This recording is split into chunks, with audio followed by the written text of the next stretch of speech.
We've all had those dull moments at work where we imagine what it would be like if a grand adventure came knocking at our door. It's the classic unlikely hero's journey we love to follow in movies like The Matrix or Spider-Man. An ordinary, mild-mannered guy, almost invisible to society, who suddenly discovers that the fate of humanity rests in his hands. This kind of premise always hooks us because deep down, every adult has dreamed of escaping the daily grind to experience something extraordinary. And when we think of secret agents saving the day, untouchable spies in the vein of James Bond or Jason Bourne immediately come to mind. That's exactly where the genius of the show we're diving into today truly shines. Chuck. Basically, it's the life of the tech support guy who fixes your Wi-Fi, except that by a stroke of pure bad luck, he downloaded the US government's greatest secrets directly into his own brain. But it's not just about covert missions and fistfights. The storyline features razor-sharp humor, a hilarious supporting cast, and one of the best romances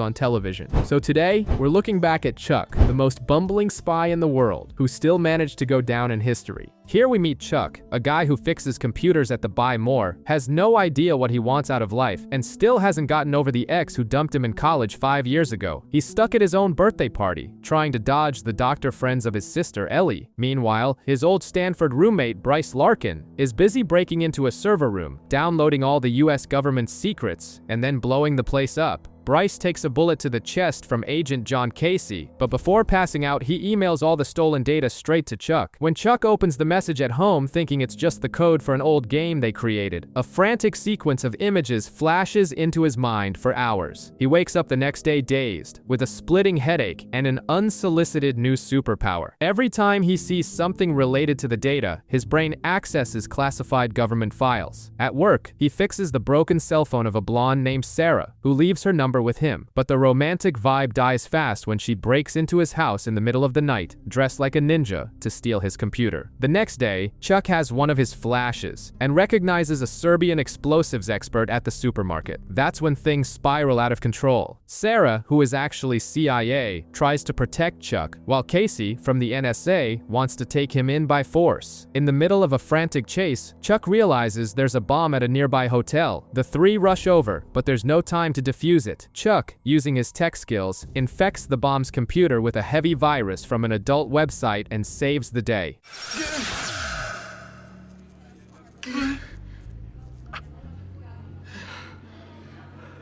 You did it.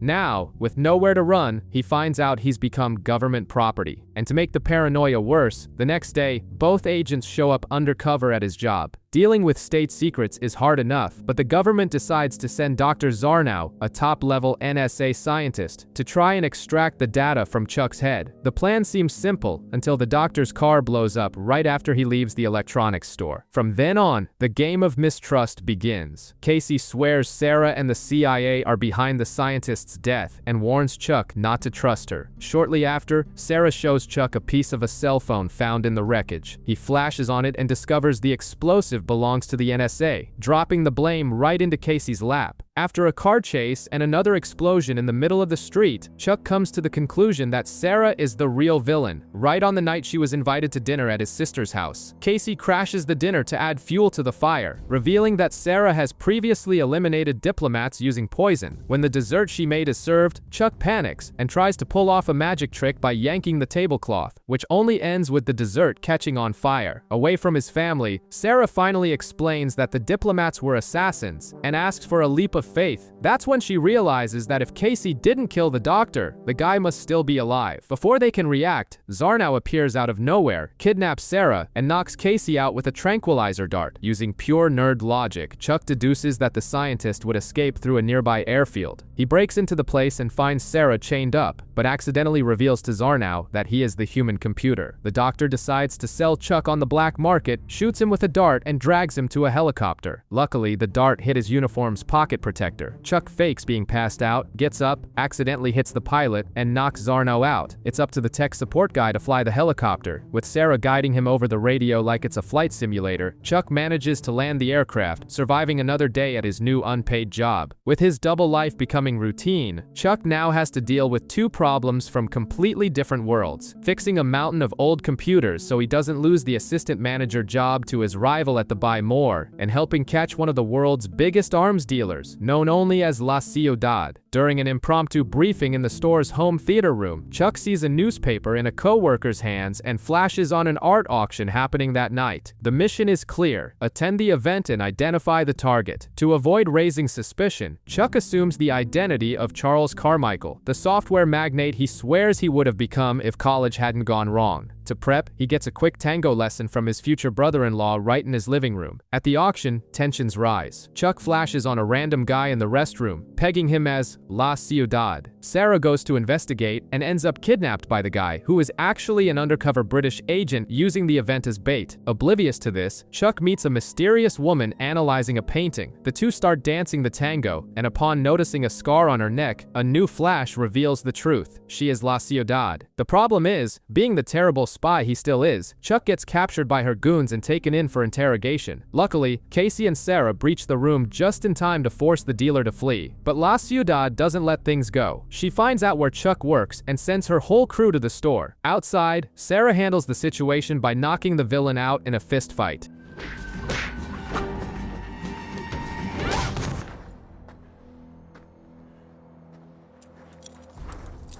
Inside, Casey knocks out one of the henchmen by throwing an entire microwave at him, while Chuck uses the store's sound system to distract the others. After nearly dying again, Chuck pulls an all-nighter, fixes all the computers in time, and ensures he's still in the running for the promotion. For a hero no one can know exists, the real victory of the day was not getting fired. Sarah is at her apartment when she's attacked by a masked intruder. The fight is brief, but the big surprise comes when the mask comes off. It's Karina, an old friend of hers, and a DEA agent who's come to ask for help recovering a diamond. The next day, the team is ordered to help Karina get the jewel from a guy named Elahi. The problem is, her presence messes up the group's dynamic. Morgan, of course, falls completely head over heels the second he sees her, and Karina, who doesn't mess around, fakes a tech support call just to get Chuck alone. Her goal is purely to plant chaos, revealing that Sarah and Bryce had a thing before he turned traitor. This hits Chuck hard. He realizes his partner isn't as good a liar as she claims to be, and things cool off between them, but they still have a mission. The trio infiltrates the target's mansion. While Sarah distracts Elahi, Karina and Chuck go after the safe. Only Karina takes the most selfish route possible. She uses a fire extinguisher to steal the stone, runs off to the beach, and leaves the two of them behind. Casey is sent to hunt down the fugitive, but ends up seduced and handcuffed to a bed in his underwear, an image Sarah makes a point of photographing when she finds him. By a twist of fate, Karina hides the diamond in Morgan's stuff. Chuck touches the stone, flashes, and discovers the money isn't for drugs, but to fund terrorists. Elahi, furious, captures Sarah and Casey, forcing Chuck to use Karina's guilt to mount a rescue. The plan involves Chuck locking himself in the mailroom, threatening to drop the diamond down the chute. Casey shows up, takes down the henchman, and startled, Chuck ends up dropping the jewel down the hole anyway. Job done, but with zero elegance. That night, the mood gets intimate again. Chuck brings pizza to Sarah, no olives, the only real thing he knows about her. He asks for just one truth, anything. Just as he's giving up and turns his back, she whispers, "It's Lisa. My middle name is Lisa." Morgan is hounding him about a promised dinner, but Chuck makes excuses because his double life is taking its toll, and things escalate quickly when a Chinese diplomat is kidnapped by a gang in the middle of the street. That night, at a Chinese restaurant, Chuck flashes on a waitress, identifying the woman as Mei Ling, an elite Chinese spy. This forces the team to spend the entire night investigating, making Chuck stand up his own sister Ellie, right on the eve of their personal Mother's Day. The next night, the team tails Mei Ling, who in turn is tailing Ben Lopan, a mobster in a wheelchair. A shootout erupts. Chuck, thinking Lopan is just a helpless old man, gets out of the car to help him into his limo. The problem is, Lopan is actually the mastermind behind the kidnapping. Chuck basically helped the villain get away. Mei Ling is furious and explains she only wanted to rescue her diplomat brother. Since the Chinese government refuses to pay the ransom, she's going rogue. Desperate, she sets an ambush at the Buy More, taking Chuck hostage to force Sarah and Casey to help with the rescue. Chuck, who can't help but get involved, brokers the deal. The team infiltrates Lopan's mansion but walks into a trap. The mobster plans to sell the American agents. Meanwhile, outside, Chuck decides to play hero. He sneaks in, sets off fireworks in the van to create a chaotic distraction, and frees everyone from the freezer. When Lopan tries to escape again, Chuck finally stops him, dropping the classic movie line, "Forget it, Ben. It's Chinatown." Get it, Ben.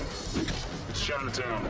You ever see that movie? Back at the Buy More, Morgan finds out that the boss's threat to fire the worst salesman was just a bluff to scare the staff. But Ellie had already bought $700 worth of merchandise to save his neck in the store's competition. In the end, the spy says her goodbyes and things calm down. Chuck finally gets to celebrate Mother's Day with Ellie, Sarah, and Morgan. He explains they celebrate in October because it was the month their mother abandoned them, which is when they learned to take care of each other. A heavy memory that brings everyone together. The pressure at work ramps up with the assistant manager interviews happening at the Buy More, but Chuck has bigger things to worry about. Trying to find Morgan, who ditched his shift, Chuck walks into an arcade and flashes on his video game opponent, Laszlo, a government tech prodigy who just escaped from a secret facility. Laszlo realizes Chuck is CIA because of the watch he's wearing, which Laszlo created himself. Seeing a reflection of himself in the kid, someone whose life was stolen by the government, Chuck makes the mistake of sympathizing with the target. Laszlo fills his head with paranoia, saying the agents can't be trusted and telling him to look for bugs in his own bedroom. True enough. Chuck finds hidden microphones in his house, including in the photo Sarah had given him. Feeling betrayed, he decides to hide Laszlo in the Buy More's home theater room. They kill time watching A View to a Kill, since Laszlo claims he's never seen a James Bond movie. The problem is, the kid uses the store's sound system to hack a military bomber and target San Francisco. Chuck manages to talk him down, but Laszlo steals the Nerdherd car and makes a run for it. The mask of innocence completely slips off. Sarah warns him that the kid is psychotic and is building a bomb to blow up the pier where he was recruited at age 11. Chuck rushes over and finds Laszlo ready to trigger the car's self-destruct device. The kid taunts Chuck, telling him to cut the red wire, making a clear reference to Goldfinger. Since Laszlo had sworn he'd never seen a James Bond movie, Chuck catches the lie instantly. He ignores the advice, cuts the green wire, and defuses the bomb. Back to normal life, Harry Tang gets the assistant manager job at the Buy More after Morgan tries to do the interview in Chuck's place, and the vibe at home stabilizes. Sarah gives Chuck a real photo of the two of them dressed up for Halloween, and knowing Casey is still listening in on the bugs, Chuck spends the night purposely talking about sandwiches with Morgan just to annoy the agent. Professor Fleming, the guy who ruined Chuck's college life, is desperately running from an Icelandic spy armed with a crossbow. Fleming has crucial CIA data, which forces the agency to put Chuck on the mission to find him, even though he hates the idea of helping the man who kicked him out of Stanford. Meanwhile, the Buy More has turned into a dictatorship under the new assistant manager, Harry Tang. Morgan tries to organize a mutiny by stealing Harry's master remote control, but ends up thrown into a punishment detail. The team finds Fleming, who barely has time to teach Chuck a code phrase, "Are you coming to the toga party?" before taking an arrow to the back. His dying words are a clue to where the data is hidden: the Stanford Library. Going back to campus is Chuck's personal nightmare. Casey even forges student IDs for them, but refuses to fix the photo with Chuck's goofy smile. They find a data disk hidden on a shelf, but the Icelandic spy catches up to them and a shootout ensues. Cornered in a classroom, Chuck reads the disk and discovers a roster of students recruited by the CIA. Using the toga party phrase, he calls the contacts on campus. Minutes later, a bunch of random college kids show up in the hallway acting like Jason Bourne, neutralizing the threat and saving the team. With the situation resolved, Morgan manages to blackmail Harry Tang and restore peace at the Buy More. But the true emotional weight of the episode comes when Chuck watches the videos on the disc. He discovers that Bryce didn't betray him out of malice. In reality, the CIA wanted to recruit Chuck, and Bryce framed him for the expulsion to protect his friend, knowing the spy world would destroy his good nature. The traitor, suddenly, takes on the shades of a hero. The tension continues with a tied-up man confessing the country's nuclear codes against his will. He's been injected with a lethal truth serum and needs the antidote to survive. He manages to escape, but ends up passing out and dying right in the middle of a double date with Chuck, Sarah, Ellie, and Captain Awesome. Before blacking out, he hides the pendant with the codes in Ellie's coat, while Chuck tries to focus on his new crush, Lou, a deli owner who even names a sandwich after him. The assassin goes after Ellie. Disguised as a cop, he injects her with the same truth serum and plants a bug. Ellie starts spewing inconvenient truths all over the place, ruining the vibe of the entire house. At the Buy More, Harry Tang's tyranny comes to a definitive end. Casey plays on the guy's ego and recruits him for a fake government mission in Hawaii, solving Morgan's problem. The comedic detail is Big Mike admitting that he was actually the one having an affair with Harry's wife. Using the bug signal, the team lures the assassin. During the fight, a vial of the serum breaks, exposing everyone to the truth gas. They breach the villain's apartment, and Sarah shoots the guy in the knee mid-unnecessary acrobatic flip. Under the effects of the serum, Chuck finally asks the question eating away at him. Does their fake relationship have any chance of becoming real? Sarah answers with a dry, direct no. No.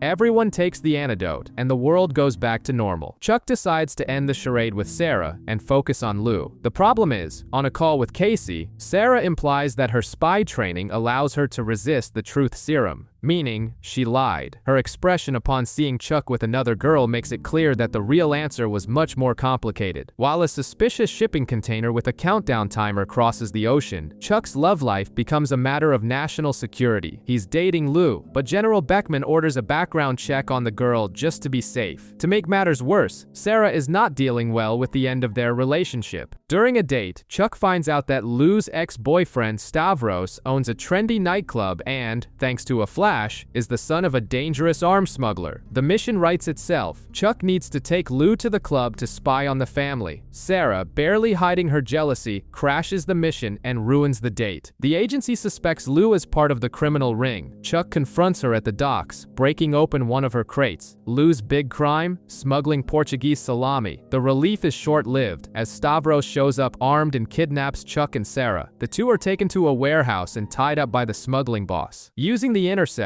Chuck recites the henchman's criminal records, planting discord until they start shooting at each other. It's the perfect chaos for Casey to breach the building, except the infamous mystery container arrives, and Chuck swears it's a chemical bomb. With the countdown at 10 seconds and absolutely no idea how to defuse the device, Chuck and Sarah accept their imminent death and give in to an intense, impulsive kiss. The timer hits 0, nothing blows up. It turns out the numbers weren't a detonator, but the oxygen meter for a human transport chamber. The doors open to reveal none other than Bryce Larkin, the guy who stole Chuck's girlfriend, betrayed the government's secrets, and supposedly died in the first episode, is standing right there, breathing. Bryce Larkin isn't dead. He wakes up strapped to a hospital bed, and the first thing he mutters is Chuck's name. The guy barely came back to life and already wants to cause trouble. Meanwhile, at the Buy More, the vibe is pre-Black Friday tension, with Big Mike forcing everyone to train right on Thanksgiving Day. But Chuck's real worries begin when Sarah tells him Bryce is alive and asking to speak to him. Chuck goes in to interrogate his ex-friend, and Bryce drops an identity test in Klingon. Seriously, only nerds would use that as a security protocol. As soon as Chuck answers, Bryce takes him hostage, escapes into the elevator, and injects him with a sedative, leaving a cute little message for Sarah before disappearing again. That night, Thanksgiving dinner at Chuck's house turns into absolute chaos. You've got Morgan trying to manage his girlfriend who hates Ellie, Casey undercover at the table, and to make matters worse, Bryce sneaks into the backyard. He reveals he was recruited by Fulcrum, a rogue CIA faction, and needs Sarah's help. They go to a bedroom to talk, and Chuck ends up catching them kissing. The blow hits hard, but there's no time to even process it, because Casey bursts in and shoots Bryce.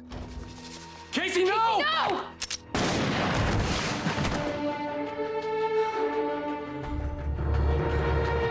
Good thing the guy was wearing a vest. Bryce explains he needs to make contact with the real agency in a public place. The chosen setting? The Buy More, right in the middle of Black Friday madness. Fulcrum agents attack, leading to a hilarious evacuation using the safe word pineapple, and a massive shootout breaks out in the home theater room. Bryce and Sarah fight together with a synergy that makes Chuck even more insecure. To save the protagonist's skin, Bryce shoots him in the chest, wearing a vest of course, and manages to lose the enemies. In the end, Bryce decides to disappear for good to investigate Fulcrum undercover, leaving Sarah torn. Her cell phone rings, and the screen lights up with Chuck's photo. Now she has to choose who to answer to. The piece doesn't last a minute. During a routine installation job at a marina, Chuck ends up poking his nose where he shouldn't, and discovers that a philanthropic big shot named Lon Kirk is laundering counterfeit money. The CIA sets up an operation and sends the team to a charity gala to investigate. Inside, Chuck tries to play the smooth spy at the gambling table,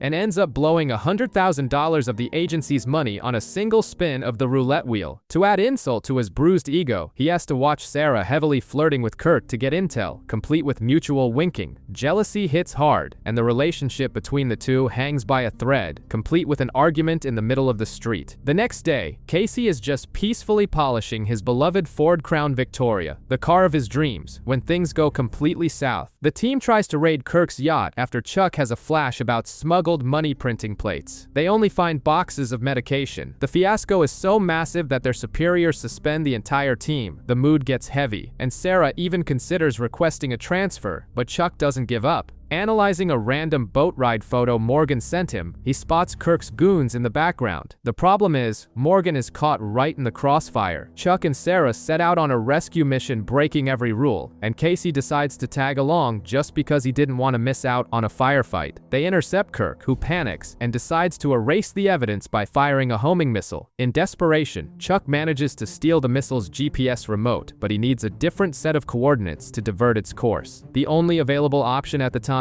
the coordinates to Casey's car. It's painful to watch, but the beloved Crown Vic turns into a ball of fire. With the world saved once again, Chuck and Sarah make up at the store party. Everything seems peaceful, but Casey gets a call from General Beckman confirming that Intersect 2.0 is almost ready. His loyalty is about to be tested. Everyone thinks Casey is a heartless killing machine, but the past always catches up with you. A simple digital camera at the Buy More triggers a flashback to a trauma from Chechnya in 2004 when he lost his girlfriend Ilsa in an explosion. Tension rises when Chuck goes through some hotel records and flashes right on her name. The catch? He finds out Casey's nickname was Sugar Bear. Trying to tease an NSA agent about it almost costs Chuck his neck, literally. The mission takes them to the hotel where Ilsa is supposedly staying. Chuck gets dragged into a Russian mobster dance circle after being mistaken for a distant cousin, but what really matters is that Ilsa is there, alive. And not only that, she's engaged to a dangerous mobster named Viktor Fedorov. Seeing Casey let his guard down and admit he loved her is rare, and Chuck does everything he can to encourage the big guy to fight for the girl. The problem is, during a break-in at her room, Chuck flashes and reveals that Ilsa isn't an innocent photographer with amnesia, but rather a French intelligence spy. Things spiral completely out of control when Casey gives up on everything and drowns his sorrows by getting hammered in his apartment, dining on burnt Hot Pockets while listening to Neil Diamond. A phenomenal scene. Your dream is.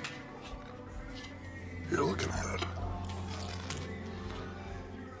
But the depression is short-lived. They discover that the Russian mobster has already blown Ilsa's cover and plans to kill her. Despite being completely drunk, Casey drags Chuck along for the rescue. They end up tied back to back, and Casey uses Chuck as both a shield and an improvised weapon to dispatch the henchmen in a brawl that ends with everyone plummeting out the window straight into the hotel pool. Sarah shows up right on time to even the odds, and the two female agents take down the mobster. Casey finally gets his farewell night with Ilsa. The next morning, she leaves for good. It's the harsh reality of the spy life knocking on the door, reminding everyone that the job always comes before matters of the heart. Jeff and Lester are testing the Buy More's cameras in a very peculiar way, recording the cleavage of female customers, including the new delivery girl. Chuck scolds them, but soon has bigger fish to fry. Devin shows up asking for Chuck's blessing to propose to Ellie, and leaves his great-grandmother's engagement ring for him to hide at the store. In the midst of this, Chuck finds a strange device in a display and flashes on it. Sarah and Casey contact General Beckman, and the news is terrible. It's a fulcrum bug. If they don't find the receiver within 48 hours, Chuck's cover is blown, and he'll be whisked away to a government bunker forever. The CIA sweeps the entire store overnight. The problem? The receiver was hidden inside Big Mike's stuffed marlin, and the fish is gone. Why? Because Jeff and Lester, completely wasted, decided to steal the fish the night before. Worse still, Devin's ring, which Chuck had stashed in his locker, has also vanished. What follows is an insane, wild goose chase. Casey has to extract the truth from the employees. We find out Morgan took the ring, thinking Chuck was going to propose to Sarah, and hid the fish in the freezer of the neighboring restaurant. Except Lizzie, the delivery girl Jeff and Lester were filming, is the fulcrum spy. She locks Sarah in the freezer and takes both the receiver and the ring. A police detective arrives and ends up arresting Chuck, but the guy is actually CIA, ready to extract Chuck from the city for good. Up on the roof, about to be loaded into the chopper, Sarah shows up to try and buy some time. It's a genuinely moving goodbye, but Lizzie comes out guns blazing, kills the agent, and corners them both. Chuck tries to distract the spy while Sarah attacks. It's an edge-of-the-roof brawl that ends with both of them falling straight into a dumpster down below. Lizzie is knocked out. The ring survives, albeit covered in coffee grounds and questionable DNA, and Devin finally proposes to Ellie.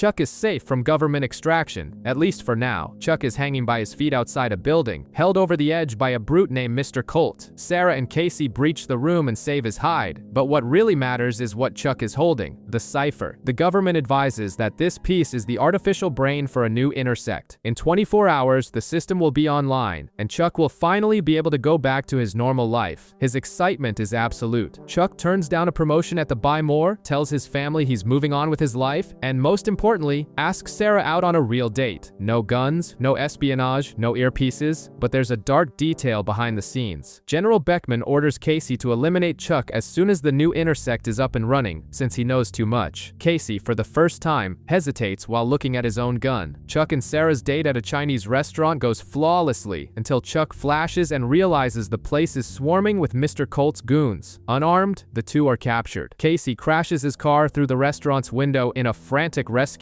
but the cipher ends up in enemy hands. Chuck's dream of freedom goes down the drain just as fast. In a desperate move to get his life back, Chuck goes to Colt's hideout alone. Channeling his super spy persona, Charles Carmichael, he pulls off an absurd bluff. Using Call of Duty breach tactics fed to him over the phone by Morgan, Chuck terrifies the goons, grabs the cipher, and flees. I mean, he tries to flee. He ends up dangling off the building again, but the NSA team shows up in time. With the cipher recovered, the government boots up the new intersect. At his apartment, Casey cocks his gun, ready to carry out the execution order on Chuck. However, upon powering up the system at CIA headquarters, the screen displays, "Fulcrum thanks you. The cipher was a Trojan horse." The new intersect brutally explodes, taking out every agent in the room.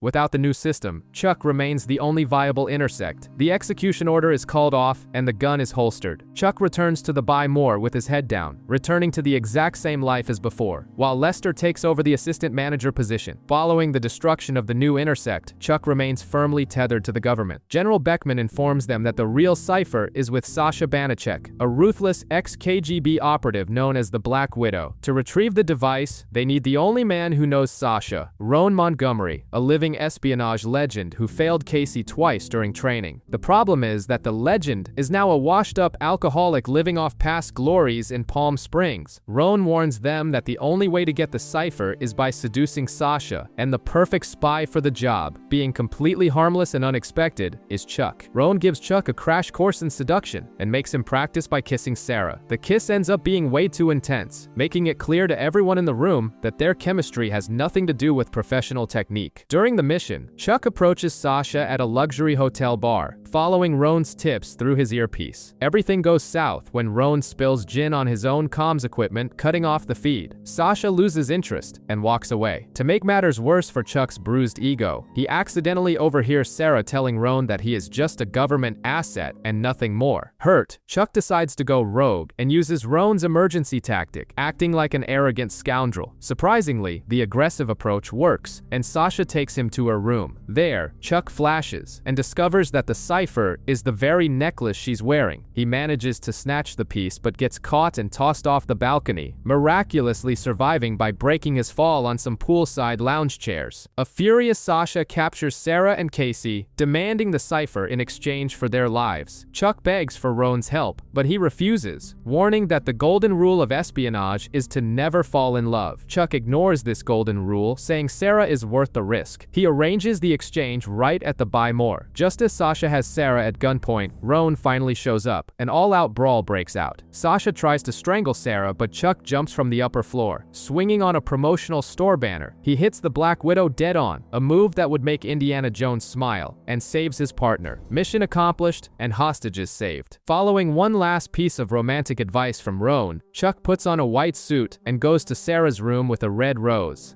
But his timing couldn't be worse. The person inside with her is Bryce Larkin. Sarah and Bryce's past in Bogota already showcased their lethal dynamic. She hands over a briefcase at gunpoint and then shoots the enemy in the head. Without hesitation, Back in the present, Chuck bumps right into Bryce at Sarah's apartment. Jealousy hits hard, and the feeling of being the eternal third wheel comes rushing back. The mission at hand involves a chip stolen by a Fulcrum agent, and the trail leads the team to Von Hayes' party. Bryce and Sarah go undercover as a couple oozing chemistry, while Chuck gets the short end of the stick, dressing up as a waiter to try and infiltrate the area. It all goes wrong when Chuck gets distracted by a sensual tango between the spies, spills wine on Hayes, and ends up catching the Fulcrum agent shooting a security guard. Hayes panics, drops the keys containing the chip, and flees in a Lamborghini. In the chaos, Chuck is cornered. Sarah has the chance to go after the target with Bryce, but abandons the chase to save Chuck, nearly getting blown up in the process. At the hospital, Bryce gives it to Chuck straight. Sarah's feelings for him are a deadly liability. Determined to fix the situation, Chuck calls Hayes and negotiates the return of the chip for $4.5 million. The handoff takes place at a train station, but it turns into absolute chaos.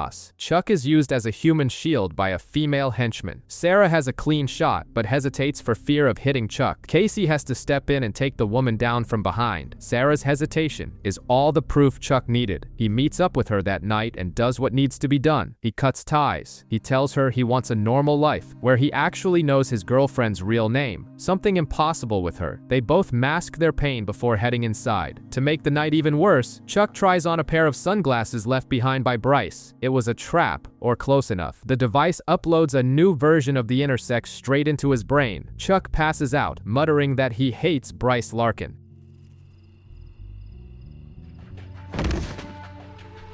I hate Bryce Larkin.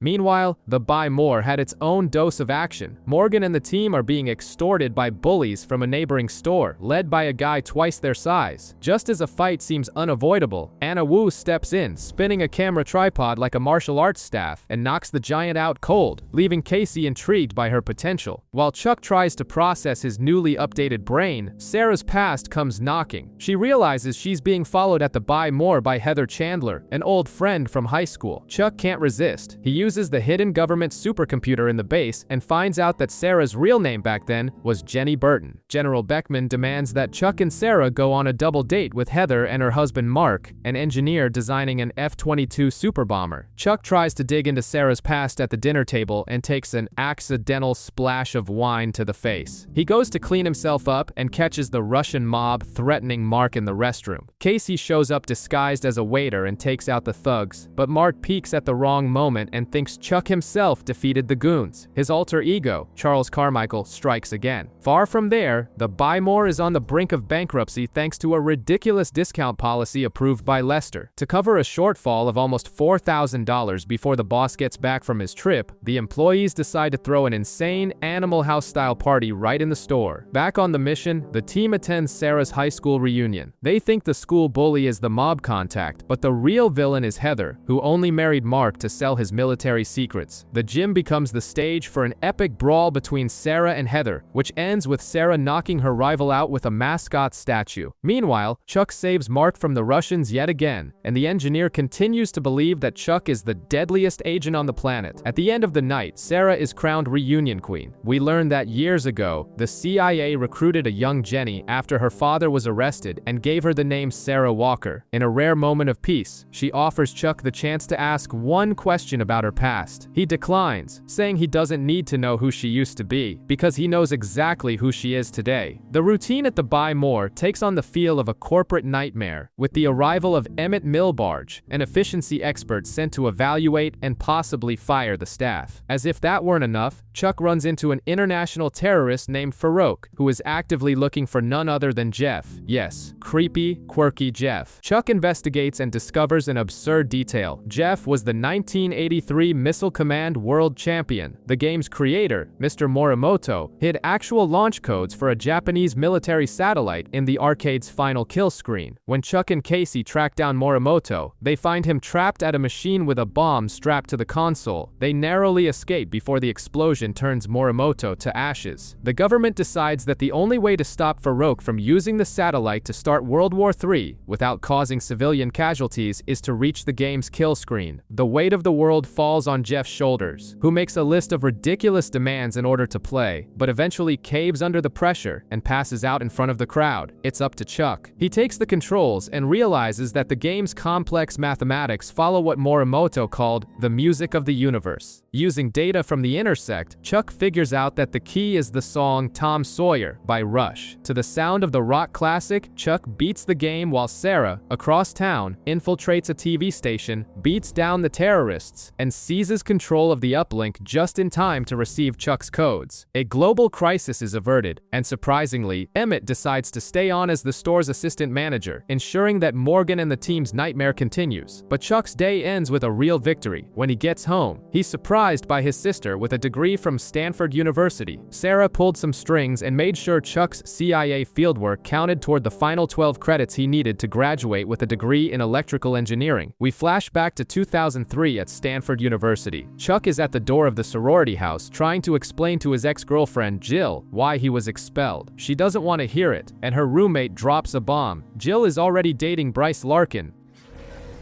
She's dating Bryce Larkin now, Chuck. I see. Deal with it.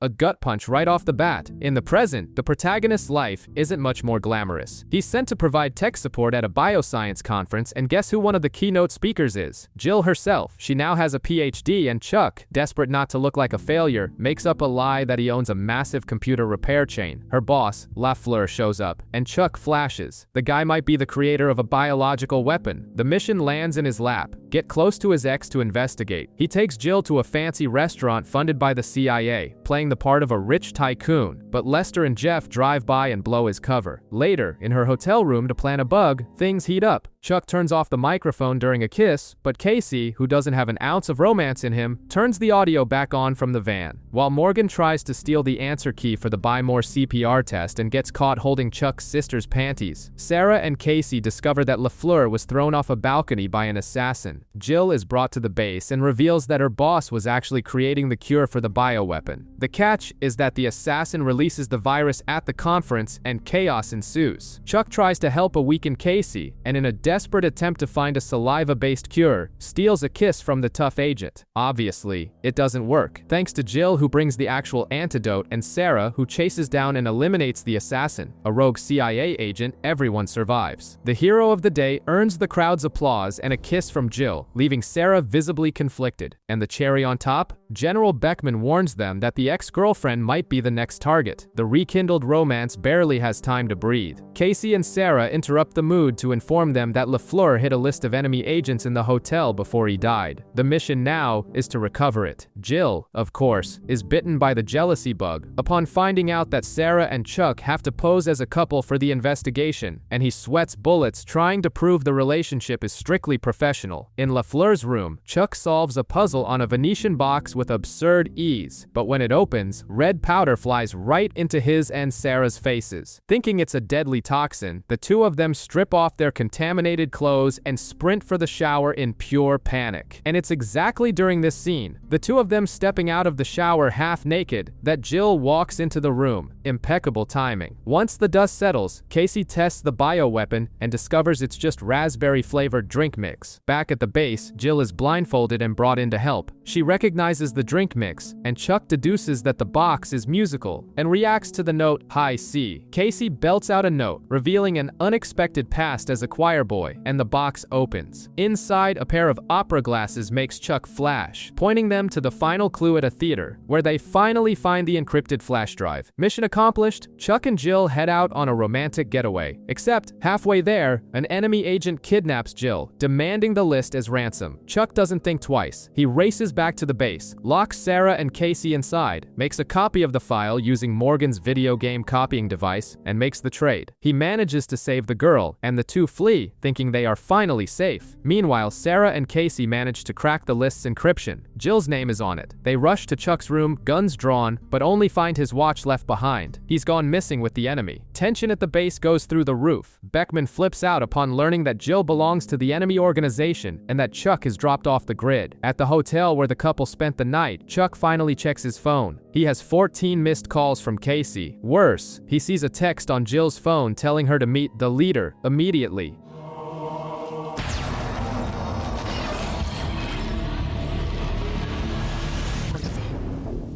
Panic sets in. He tries to make a run for it under the guise of buying coffee, but is intercepted by Casey and Sarah, who dropped the bomb. Her codename is Sandstorm, and his mission now is to keep up the act to lure out the organization's leader. While Chuck's sister stresses out prepping Thanksgiving dinner, and the Buy More employees get locked in the store by Big Mike to protect the Black Friday inventory, Chuck gears up for the worst date of his life. Jill takes him to an amusement park, leads him to the top of a Ferris wheel, and pulls a gun. The leader appears and orders her to shoot. In a moment of hesitation, Jill points the gun at her own boss. Chuck takes advantage of the opening, makes a run for the Gravitron, and, after a crazy spinning fight, ends up in a funhouse hall of mirrors. The leader nearly kills Chuck, but Jill shoots the villain, begging for her ex's trust. Casey and Sarah arrive and arrest her anyway. At the base, Jill is hooked up to a lie detector. Chuck asks the question that's been eating him alive. She never slept with Bryce. He even unlocks her handcuffs for a kiss of redemption. Fatal mistake. The polygraph detects a lie at the very last second, and Jill takes Chuck hostage, freeing the leader. Their goal was never to hide, but to breach the base to get the intersect. But Chuck knows the facility's manuals inside out. He locks the duo out of the system, turns on the signal jammer, and alerts the CIA. The leader, trapped, plants a bomb on Sarah and Casey's cell, forcing Chuck to guide them out. The escape route? The Buy More store. When they exit through the store's secret door, the leader trips right into the string traps Jeff had set up. Sarah and Casey arrive, a fight breaks out, and Big Mike, who had rushed back due to a false alarm, takes the leader down with an NFL-worthy tackle, thinking he's a shoplifter. Outside, Chuck leads Jill to one of the company cars, shows off all the fancy features, and tells her to get in and escape. As soon as she sits down, he activates the vehicle's detention security lock. He was going to let her go until he saw that she was ready to shoot Sarah just minutes before. Chuck tells her she's under arrest, and for good measure, breaks up with her right then and there. A cold and necessary ending for a spy in training. We witness Casey's absolute peak of self-control. He remains completely silent, listening to a lecture from Emmett on customer service, while trying to apply the calm center technique he learned years ago from his martial arts master, Ty Bennett. As soon as the corporate sermon is over, the spy life calls again. Chuck, trying to get over the fact that his ex-girlfriend was an enemy agent, doesn't get a vacation. The new mission involves a break-in at the Global Launch Agency. Relegated to the surveillance van, Chuck makes the mistake of complaining about his boredom on an open mic, only to find out everyone was listening. Casey catches the intruder. They engage in intense hand-to-hand combat, and Casey manages to stab the guy with a pen. When he pulls off the thief's mask, surprise, it's his old master Bennett. He has switched sides and is recruiting students for Fulcrum. After a thwarted attempt to stop the heist that nearly ends in an explosion, things get personal. Bennett breaches the Buy More to hunt Casey down and ends up throwing Chuck into the trunk of his own car. Sarah and Casey save the nerd, but General Beckman realizes Casey is emotionally compromised and locks him down at the base. Obviously, a locked door can't hold John Casey. He escapes, drags Chuck to a coffee shop, handcuffs the kid to the counter, and goes out for revenge. Chuck, proving that 7 years of watching MacGyver is good for something, uses a Freon gas hose to freeze the handcuffs and shatter the metal. At the dojo, Casey finally faces his former master on equal footing. He tries to use his comm center and gets beaten to a pulp. Chuck, watching the beatdown, realizes the mistake and shouts the truth. Casey's strength isn't his calm, it's his pure, unadulterated rage. As soon as Casey gives up on inner peace and unleashes his pent-up anger, he pummels Bennett mercilessly. Resentment saves the day. And back at the Buy More, Emmett creates an Employee of the Month award. The catch is that he gives the grand prize of a giant TV to a random employee, just to punish Morgan, Jeff, and Lester, who managed to score a combined grade of 1 in customer service. Long before becoming a lethal spy, Sarah was just a little girl, deliberately getting hit by an armored van to help her dad, Jack Burton, pull off a con. So, how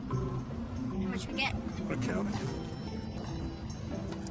That talent for deception is in her blood. In the present, Sarah takes a suspicious day off. Chuck, incapable of minding his own business, tracks her phone and finds her at a diner with a guy covered in prison scars. His protective instinct kicks in. He tries to intervene and finds out the hard way that the con man is Sarah's dad. Beckman doesn't miss the opportunity. She orders the team to use Jack's talents to con Sheik, a terrorist on the CIA's watch list, and track his $10 million. The plan is out of a movie. They empty a floor of a luxury commercial building to sell real estate that doesn't exist. Chuck has to play a German German billionaire named Liechtenstein, while Sarah translates. The con works perfectly, the money hits the account, but her dad's grifter instincts take over. Jack steals the laptop with the sheik's data and makes a run for it. The betrayal is short-lived, as the terrorist kidnaps Jack right after, demanding his cash back. Meanwhile, Morgan makes the worst financial decision of his life. He borrows money from Chuck's brother-in-law to buy a 1981 DeLorean that barely pushes 20 miles per hour. If you were thinking of Back to the Future, forget it. This car couldn't even outrun a bicycle. Turns out Jack didn't take the money. He deposited the $10 million straight into Chuck's personal bank account. Chuck then drives the sluggish DeLorean to the drop-off point to save Jack. A massive shootout ensues. The sheik tries to escape in the car, but the low-speed getaway makes the police's job easy. Before vanishing again to avoid prison, Jack explains why he trusted a fortune to a stranger's bank account. He claims to be an expert at reading people and bet $10 million that Chuck loved Sarah too much to betray her. He tells the kid to take care of his daughter and disappears down the street. It's Christmas Eve at the Buy More, and the festive mood is interrupted when a getaway car simply crashes through the store's glass doors. The driver steps out armed and takes everyone hostage. The panic soon gives way to corporate comedy when Emmett, desperate to save his own skin, tearfully makes up a story about his elderly mother having a rare disease and needing him. The hostage taker lets him go, and the first thing Emmett does upon stepping outside is use the police TV cameras to plug the store's sales. Priorities. The police surround the building, led by negotiator Frank. Inside, the hostage taker gets nervous and accidentally shoots Casey in the foot. Feeling the weight of the situation, Chuck pulls Sarah aside and gives her a bracelet that belonged to his mother in a genuine farewell moment. But there's a massive plot twist. When Frank, the negotiator, enters the store, Chuck flashes. The guy is a Fulcrum agent. Worse still, the entire hostage situation was a setup to force the protected spy in the Buy More to reveal himself. Frank corners Chuck and warns him that he'll have the sniper execute his sister and all the employees if the kid doesn't tell him where Bryce Larkin or the Intersect are. Cornered and desperate to save his family, Chuck confesses the truth. He is the Intersect. Frank drags him outside and shoves him into an ambulance headed for an enemy base. Before being taken, Chuck gives Awesome a subtle code to take down the hostage taker. In a moment of pure heroic glory, Devin, Morgan, and Big Mike rush the criminal and disarm him. Out on the street, Sarah and Casey shoot out the ambulance's tires. Chuck manages to escape through a Christmas tree lot, while Sarah and Frank engage in brutal hand-to-hand combat. Sarah overpowers him, but Frank laughs in her face, warning her that Fulcrum now knows the truth and will never stop hunting Chuck. And here the tone shifts. To protect Chuck at all costs, Sarah raises her gun and executes Frank in cold blood. She goes back to the store and lies to Chuck, saying the agent was arrested.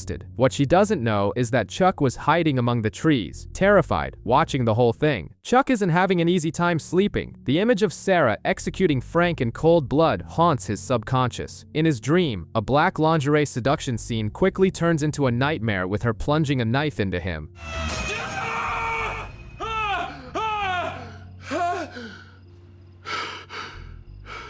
The trauma is so real that even the simple sound of a blender at breakfast makes him jump out of his skin. At the Buy More, it's a different kind of chaos. Rock star Tyler Martin is hosting an autograph signing, and the store is packed with fans. Amidst the crowd, Chuck spots a man planning an IG-88 bomb. He alerts Sarah and Casey, who run a bizarre obstacle course against Lester, Jeff, and Morgan, who keep getting in the way. Thinking the agents are playing some sort of capture the flag, with no time to defuse it, they toss the explosive into a safe inside a refrigerator, muffling the detonation. Since the grenade came from North Africa, exactly where Tyler just returned from on tour, General Beckman demands the team interrogate the singer. Sarah uses her obvious talents to lure Tyler to the back of the store, where Casey knocks the star out with a dart. They hide him in Casey's apartment, but his infamous rock star metabolism makes Tyler wake up way ahead of schedule. With Sarah and Casey out investigating the terrorist's apartment, Chuck loses control of the situation. Tyler escapes, relieves himself in the courtyard fountain thinking it's a fancy toilet, and drags Chuck out clubbing. Meanwhile, Morgan creates a grotesque contest at the Buy More for a VIP backstage pass to the show. The dignity level plummets until Jeff bites a urinal cake to secure the win. Just a perfectly normal day at the store. At the club, Tyler hooks up with two women who take them back to a suite. What seemed like getting lucky turns into panic when Chuck flashes and discovers the girls are assassins. Tyler, thinking the nerd just needs a little romantic push, throws Chuck into the bedroom. room. The amateur spy has to dodge throwing knives and escape through the roof of the elevator until Sarah and Casey arrive to the rescue. Back at base, a flash on Tyler's back tattoo reveals the construction of an illegal reactor in Africa. Using the singer's concert as bait, the team lures the terrorist, Ahmed, and eliminates the threat. As the dust settles, Chuck finally confronts Sarah about Frank. She is blunt. She did what she did because he was a real threat, and protecting Chuck is her absolute priority. Instead of backing away scared by the answer, Chuck surprises her. When Sarah and Casey head out for their next job, he hops into the backseat of the car. At the Buy More, the Valentine's Day spirit is in the air, but Big Mike makes it his mission to kill the vibe after his wife serves him with divorce papers. Meanwhile, General Beckman briefs them on their real mission. An agent named Yeager was investigating a suburb and ended up in a psychiatric ward, completely out of his mind. To find out why, Chuck and Sarah must channel their inner desperate housewives and pose as a married couple in the same gated community. Their cover house is eerily perfect, complete with photoshopped wedding pictures and even a golden retriever. Sarah immediately gets into character by throwing a neighborhood barbecue, where one of the guests, Sylvia, makes it crystal clear she's got her sights set on Chuck. The following day, Sarah leaves an invisible message on a grocery list. Sylvia's husband is ex-CIA and has hacking equipment. Chuck's mission? Leverage the neighbor's crush to snoop around her house. The catch? Sylvia wastes no time, taking off Chuck's pants and handcuffing him to the bed. He manages to grab the key with his toes, frees himself, and locates the husband's computer, using Salamander, the only word the institutionalized agent kept repeating. As the password, he downloads a visual test from the rogue organization Fulcrum that nearly fries his brain. With the homeowners returning, Chuck makes a run for it across the roof in nothing but his underwear. Capitalizing on the audience of neighbors out on the street, Sarah slaps him hard across the face, flawlessly selling the image of a betrayed wife. The mission is aborted via a fake divorce. However, Chuck flashes on a neighborhood flyer and realizes the worst. The entire gated community is a Fulcrum sleeper cell. He tries to warn the team, but it's too late, and they are all captured. Chuck is strapped to a chair while the agents force a full upload of the visual test into his mind, attempting to rebuild their own intersex system. It's agonizing, but to the villain's shock, he emerges completely unscathed. Then, the tables turn. Casey manages to break free and reach the control room. Spotting the opportunity, Chuck grabs Sarah and tells her to shut her eyes tight. Casey triggers the program on the room's giant screen. Unprotected, the Fulcrum agents collapse to the floor in agony. To cap off the day, Big Mike decides to come clean to the woman he met online after his employees set up a fake dating profile for him. She admits she lied too, revealing that her son actually works at the store. Big Mike prays desperately in silence that she's Chuck's mom, but reality hits hard. The woman is Morgan's mother. The loyalty between Chuck and Morgan goes way back, literally since childhood, when Chuck saved his friend from getting beaten up by a girl at school. 15 years later, Morgan still needs rescuing. Suspicious that Anna is seeing someone else, he convinces the Buy More spy team to tail his ex. And when the new boyfriend shows up and greets her with a kiss, Chuck flashes. The guy is Jason Wang, a member of the Chinese triad involved in smuggling. General Beckman's mission is a thankless one. Chuck must use his closeness to Anna to infiltrate. He hates the idea of stabbing his best friend in the back, but Casey drops the classic reminder that orders come before personal loyalty. To cover his bases in the field, Chuck begs for some gear and scores a tranquilizer spray disguised as mouthwash. Chuck sets up a double date at Jason's car dealership party. While Sarah tries to convince Anna that Morgan is an amazing guy, Chuck plants listening devices and spots members of the triad, led by Smooth Lau, organizing a shipment. Everything goes well until security catches an intruder in the lot. It isn't Chuck, it's Morgan, who decided to play private eye. To save his friend's life, Chuck has to act fast and humiliates him in front of everyone, pretending Morgan is just a pathetic, harmless stalker.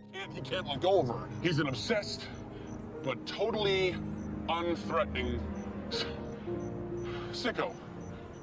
The plan works for a minute, until the triad finds Sarah's bug and concludes that the real spy is Morgan himself. The danger shifts to the Buy More. Trying to protect his friend, who is hurt over the supposed betrayal, Chuck sprays Morgan to sleep and hides him in a home theater box. But the triad goons arrive, find the box, and take Morgan with them. At the same time, Chuck flashes, revealing the gang planted a bomb in the newly bought Rolls-Royce belonging to the Chinese ambassador. A chase erupts through the streets, with Casey clinging to the roof of the store's car, the Herder, Chuck goes after the ambassador's vehicle. In an extreme maneuver with Casey activating the Herder's remote control from the glove box, they intercept the official car. Chuck rips the bomb out, tosses it into the Herder, and uses the remote to send his own car far away before it turns to ash. Sarah comes running and watches the explosion in shock, on the verge of tears, until Chuck appears completely unharmed holding the remote. He pops the trunk of the Rolls-Royce, and there is Morgan, sleeping soundly. With the triad arrested, the ambassador declares war on crime, and even General Beckman takes time off to meet with Condoleezza Rice. In the end, the band Jeffster lands their dream audition for Ellie and Devin's wedding, delivering an absolutely questionable performance, while Morgan and Anna reconcile. And Sarah, who confessed to Chuck how hard it was to see their friendship knowing she has no one in her life, gets a gentle reminder as he holds her hand. She isn't alone anymore. Chuck comes to a painful conclusion. Focusing on a fake relationship with Sarah is only hurting them both. He decides to end it, which kills the mood right when they need to work together. The mission now is to retrieve a microchip hidden in the belt buckle of a suspected Fulcrum agent named Cole Barker. To get the chip, Sarah turns on her spy charm and takes Cole to a hotel room. Chuck and Casey are on the comms, and Chuck's discomfort is so great while listening to the flirting that he completely ignores Sarah's safe word. When he finally realizes his mistake and rushes to the room, he finds Sarah in lingerie, already finishing the job and pinning the guy down. On the roof, the situation spirals out of control with a helicopter firing at them. That's when Cole reveals his true identity. He is an undercover British MI6 agent. The guy grabs a gun, takes down the chopper, and earns everyone's respect, except for Chuck, who is dying of jealousy. The recovered chip holds footage of Intersect experiments, and Fulcrum quickly tracks the device, capturing Chuck, Sarah, and Cole. During the torture, Cole is beaten, but doesn't crack. Unable to watch the others suffer, Chuck confesses that he is the Intersect. Cole, in a heroic act, tries to take the blame to protect Chuck. The interrogator then pulls out a syringe full of poison, and, proving he has absolutely zero spy material in him, Chuck passes out just from seeing the needle. Casey breaches the location in time to save the team, and the interrogator chooses to inject the poison into herself rather than be captured. Back at base, the romantic tension between Cole and Sarah is obvious, culminating in a kiss that Chuck watches through the security cameras. Devastated, he decides to move in with Morgan, but the spy life cuts no slack. Cole is kidnapped on his way to the airport. Since he knows Chuck's secret, the agency mandates 24-hour protection. The result? Sarah tells Chuck they need to make up and live together, forcing a relationship he was barely managing to get over. Living with Sarah would be Chuck's dream, if not for the fact that the girl he loves spent the night awake worrying about the British spy. To make the tension worse, Cole himself shows up at base, bleeding and exhausted, but lets them know he managed to escape Fulcrum without giving up Chuck's secret. The team's new mission is to capture Perseus, the scientist who built the Intersect. The target is at a party in Switzerland. While Sarah and Casey infiltrate, Chuck and Cole stay in the surveillance van. Everything goes south when Fulcrum shows up at the event and takes the team hostage. Disobeying orders, Chuck tries to play hero with a gun he barely knows how to hold. The result is exactly as expected. He drops the weapon and accidentally shoots Perseus in the leg.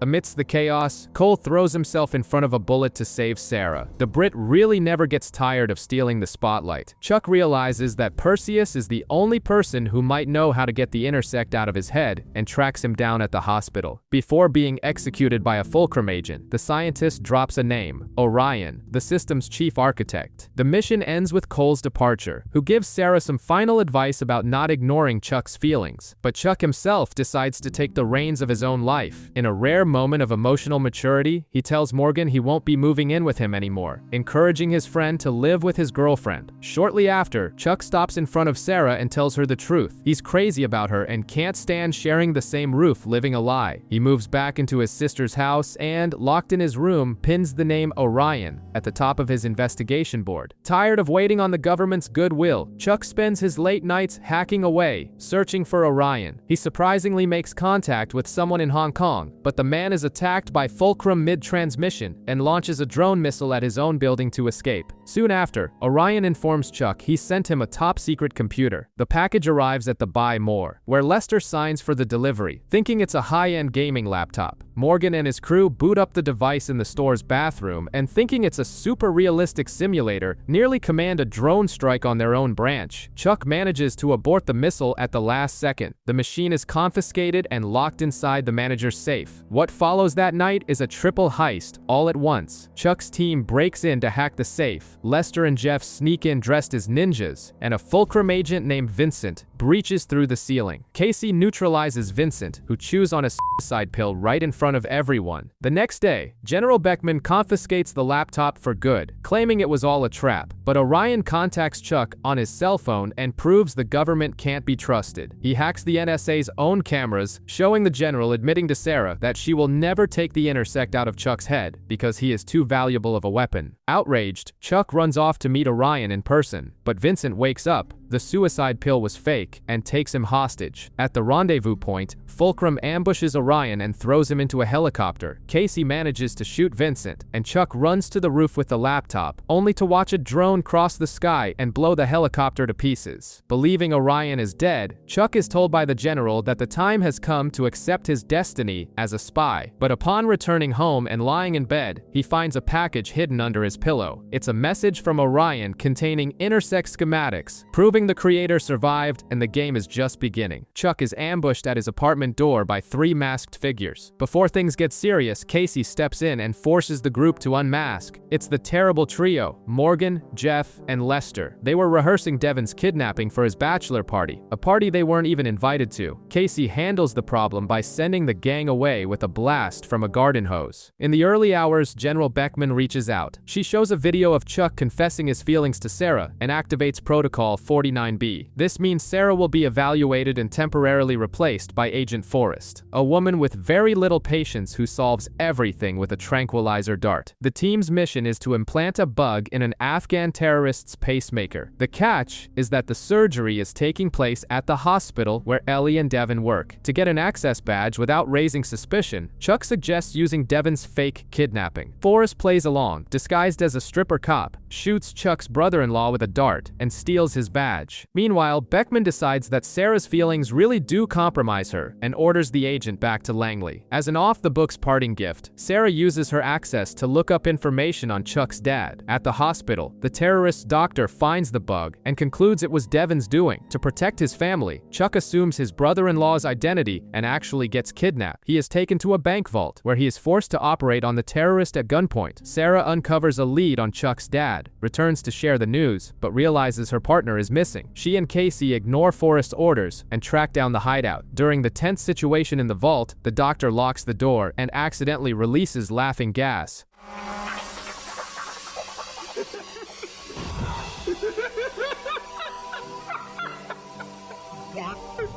When Sarah finally breaches the entrance, she finds Chuck and the terrorist completely high, just hanging out. In the end, Chuck defends Sarah, Casey backs him up, and Beckman gives her job back. Tired of seeing Chuck suffer through the agency's lies, Sarah makes a final decision. She is going to help him find his dad, whatever it takes. The search pays off, and Chuck finally reunites with his dad, Steven. He convinces the old man to come home, but the vibe with Ellie is tense and awkward. Steven is a bit eccentric and won't stop complaining about Ted Rourke, a tech genius who supposedly stole all his inventions. When Chuck sees a poster for Rourke's company's new operating system, the Intersect flashes hard. General Beckman warns that there might be a virus embedded in the system and orders Chuck to infiltrate. He lands a job at the company, which crushes his dad, who thinks his son joined the enemy. On the software's launch day, Chuck flashes again, this time identifying a Fulcrum agent on stage next to Rourke. Desperate, he crashes the presentation and tries to stop everything, making a massive fool of himself on live TV and leaving Ellie furious at home. Frustrated with his double life, Chuck analyzes the documents left by the mysterious Orion and realizes that Rourke's building layout is identical to the Intersect schematics. The truth is, Rourke is building his own version of the machine for Fulcrum. Since Sarah and Casey refuse to believe his theory, Chuck does what any rookie spy would do. He shoots Casey with 3 tranquilizer darts and breaks into the building by himself. Inside, Chuck is caught off guard by his own dad, who also broke in to settle the score. Security surrounds them both, but Steven reveals a hidden risk computer, takes everyone down, and drops the biggest bombshell of the series. He is Orion. He created the Intersect and went on the run years ago to protect his family from the government's greed. Basically a Darth Vader, but good. Steven promises to use Fulcrum's machine to remove the data from Chuck's head. The plan seemed perfect until Rourke and his henchman Vincent show up armed to the teeth. To save his son's life, Steven surrenders and is taken away in a helicopter right as Sarah and Casey arrive for the rescue. Beckman advises that the government is taking over the case, but Chuck puts his foot down. He demands his team lead the search for his father, and with Casey's surprising support, the general caves. The mission is now strictly personal. The CIA and NSA are still coming up empty-handed, completely unable to track down Steven's whereabouts. Tired of waiting, Chuck decides to go rogue and seeks out the only Fulcrum contact he has access to, his ex-girlfriend Jill, who is still behind bars. Chuck offers her a fake witness protection deal, and she points him toward Uncle Bernie, the man who originally recruited her into the spy world. To get close to the target, Chuck pretends that he and Jill have finally gotten engaged and drops in unannounced at a family gathering. Bernie sees right through the lie instantly and tries to kill them both, but the stress of the chase is too much, and he suffers a massive heart attack right in the middle of the house. The team has to sneak the body out discreetly, making it look like the old man just had a little too much to drink. With the mission botched, Jill is prepped to be sent back to prison, but then the dead man's cell phone rings. Chuck answers, stalls the Fulcrum agent on the other end of the line, and Sarah traces the call to a front company. Chuck and Casey infiltrate the building under the guise of taking a corporate recruiting test, but they are made and separated. Casey frees himself using sheer brute force and provides cover fire for Sarah in a shootout, while Chuck gets locked in the operation leader's office. Jill, who is waiting in the van, enters the building and tries to escape amidst the chaos. On her way out, she overhears that Chuck's father was taken to a base called Black Rock. In the interrogation room, the Fulcrum leader trips, crashes through the window, and is left hanging on for dear life.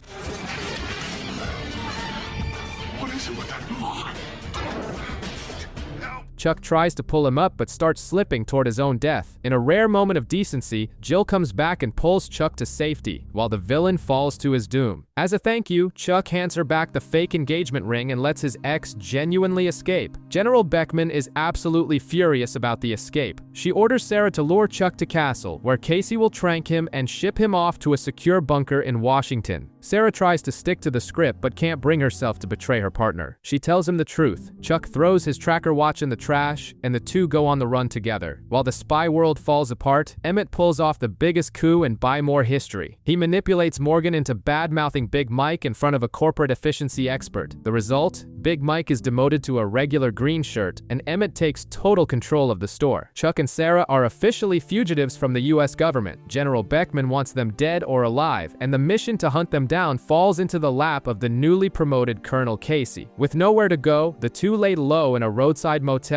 and things inevitably heat up. The problem is, right at the crucial moment, Chuck opens his wallet to grab a condom and finds an IOU from Morgan, a total mood killer. Even worse, when he steps out to buy protection, he comes face to face with Casey, who is armed to the teeth. Luckily, Sarah doesn't mess around. She knocks the colonel out and handcuffs him to the radiator in their room. Chuck's dad, Steven, manages to leave them a message on the marquee of an abandoned drive-in theater, but the situation spirals completely out of control. Back home, Chuck's brother-in-law, Devin, breaks into Casey's apartment out of suspicion and almost gets shot when the colonel returns. Chuck and Sarah are forced to breach the place to save Devin, and Chuck finally has to drop the bomb. He's a CIA spy. Devin is shell-shocked but accepts the mission to cover for his brother-in-law. Meanwhile, at the drive-in, things go extreme. Beckman calls off the rescue and orders an airstrike to wipe the Fulcrum base off the map. Casey, proving he actually has a heart beating beneath all that ice and grunting, disobeys his own direct orders to help the team. Inside, Ted Rourke tries to use the Intersect on himself to build an army, but Steven is a genius. He reprogrammed the machine to erase data from the user's mind, not upload it. Rourke gets nothing. F-16 fighter jets bomb the compound, and the team escapes at the absolute last second. After years, Chuck's head is finally clear, and back at the Buy More, Morgan also sets himself free. He hands over his assistant manager's shirt, tells his tyrannical boss to take a hike, and walks out of the arcade to a standing standing ovation, heading off to Hawaii to become a chef, a day full of wins. Free from the burden of being a human supercomputer, Chuck does what anyone would do. He marches into his arrogant Buy More boss's office and quits with a massive smile on his face. He even turns down a cushy desk job with the government, pockets a generous back paycheck for his services, and gears up to enjoy a normal life. But the spy world is like the mafia. Nobody ever really gets out. His sister Ellie's big wedding day turns into a nightmare when Ted Rourke, having survived the airstrike, crashes the party with Fulcrum goons and demands the new Intersect cube. To buy time and prevent a bloodbath, Morgan stalls by having Lester and Jeff's band perform. The bizarre distraction works perfectly until Casey and his tactical team crash through the glass ceiling, shooting at everything that moves. The day is saved, Rourke is arrested, and Ellie gets her perfect beach wedding, secretly funded by Chuck's government check. Except the threat is far from over. A double agent kills Rourke in his holding cell, revealing that Fulcrum was just one tentacle of a much larger monster known as the Ring. In the new Intersect's secret room, Bryce Larkin is ambushed by assassins from this new syndicate. The shootout is lethal. Chuck navigates the air ducts and drops in just in time to see Bryce bleeding out. The dying spy hands Chuck a self-destruct chip and tells him to blow up the machine before the bad guys can get it. Chuck destroys the computer, but not before making an insane decision. He downloads the Intersect 2.0 directly into his own brain. When the Ring agents swarm the room and prepare to execute Chuck, Sarah, and Casey, the update goes live. It's no longer just an intelligence database. Chuck delivers a perfectly choreographed beatdown to everyone in the room and ends the scene by dropping his best Neo from the Matrix impression. "Guys, I know Kung Fu." Guys,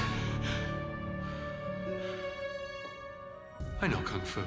6 months after downloading the Intersect 2.0 and turning into a ninja, Chuck's life is a complete disaster. A flashback to Prague explains why. Sarah wanted to quit the agency and run away with him, but Chuck chose to stay and go to spy training. The problem is, during his final test, he hesitated to shoot a rogue agent, was fired by General Beckman, and lost everything. Now he spends his days rotting on the couch in a filthy bathrobe, eating cheese balls, and sporting a beard fit for a castaway. He even goes back to the Buy More in a state of deep denial, only to be humiliated by Emmett. Desperate to prove his worth and win Sarah back, Chuck tries to crash a mission she and Casey are running at a Mexican restaurant. The plan goes horribly wrong. Even though Chuck flashes and plays the guitar like a rock star, he lets the assassin escape and gets slapped across the face by Sarah right in the middle of the dining room. She's cold, telling him it's over, and that he's no longer part of their world. That assassin, Javier Cruz, wasn't just passing through. He belongs to the Ring, and he soon crosses paths with the insufferable Emmett in the Buy More alley, shooting the manager point blank without a second thought. Shortly after, Chuck and Sarah are kidnapped by Javier and taken to a Mexican prison. Locked up, helpless, and watching Sarah being threatened, Chuck's emotional block finally shatters. He flashes, drops the assassin with a single punch, and the two escape using a power line as a zip line. Before things can get any worse, Casey descends from the heavens in a helicopter wielding a minigun, because of course that's how Casey does a rescue, and clears the area. The successful escape makes Beckman change her mind. Operation Bartowski is reinstated. Chuck gets his old cover at the Buy More back, but the rules have changed. He has to learn to control his emotions if he wants to survive as a real spy. A ruthless arms dealer with a facial scar executes a man to steal a briefcase. Seconds later, he answers his cell phone and says, "I love you, Smooshy." We already know this guy is dangerous and has a very peculiar sense of romance. At a club, Chuck and Morgan bump into Sarah and Karina. The tension between Chuck and Sarah is already thick, and it gets worse when the mercenary, Carl Stromberg, shows up. Karina introduces the man as her fiancé. Chuck flashes, uncovers the guy's criminal record, and tries to warn Karina, but she already knows. Carl is the team's new target. The plan is simple: crash the engagement party and steal the weapon inside the briefcase. Chuck and Sarah pose as a couple, while Casey plays the role of Uncle John. During the party, Chuck and Sarah slip into the vault. The catch? The place is protected by a moving laser grid, straight out of Mission Impossible. Chuck freaks out, but Sarah talks him down. He flashes, turns into an Olympic gymnast, dodges the lasers, and grabs the briefcase. But in a classic blunder, he trips the alarm. Lethal gas starts flooding the room. Thinking he's about to die, Chuck delivers a passionate declaration of love through the crack in the door, completely unaware that Sarah was already up in the ventilation shaft fixing the problem. She shuts off the gas, knocks out the guards, and opens the door just in time to catch Chuck in her arms as he dramatically sighs, "I love you." The mission spirals out of control when Carl discovers the theft. Karina flees to the Buy More, shoves the briefcase into Morgan's hands, and promises to go to his party if he keeps it safe. But Carl tracks Karina down and crashes the party. Morgan, entirely clueless, assumes the mercenaries are Karina's friends and tries to kick her out for playing with his feelings, handing the lethal briefcase to the villain on a silver platter. The team intervenes. Casey clears out the party with a garden hose, pretending to be an angry neighbor, and Chuck uses a tiki torch mixed with Jeff's highly flammable homemade booze to create an explosion, distracting the guards. Ultimately, Karina knocks Carl out for good.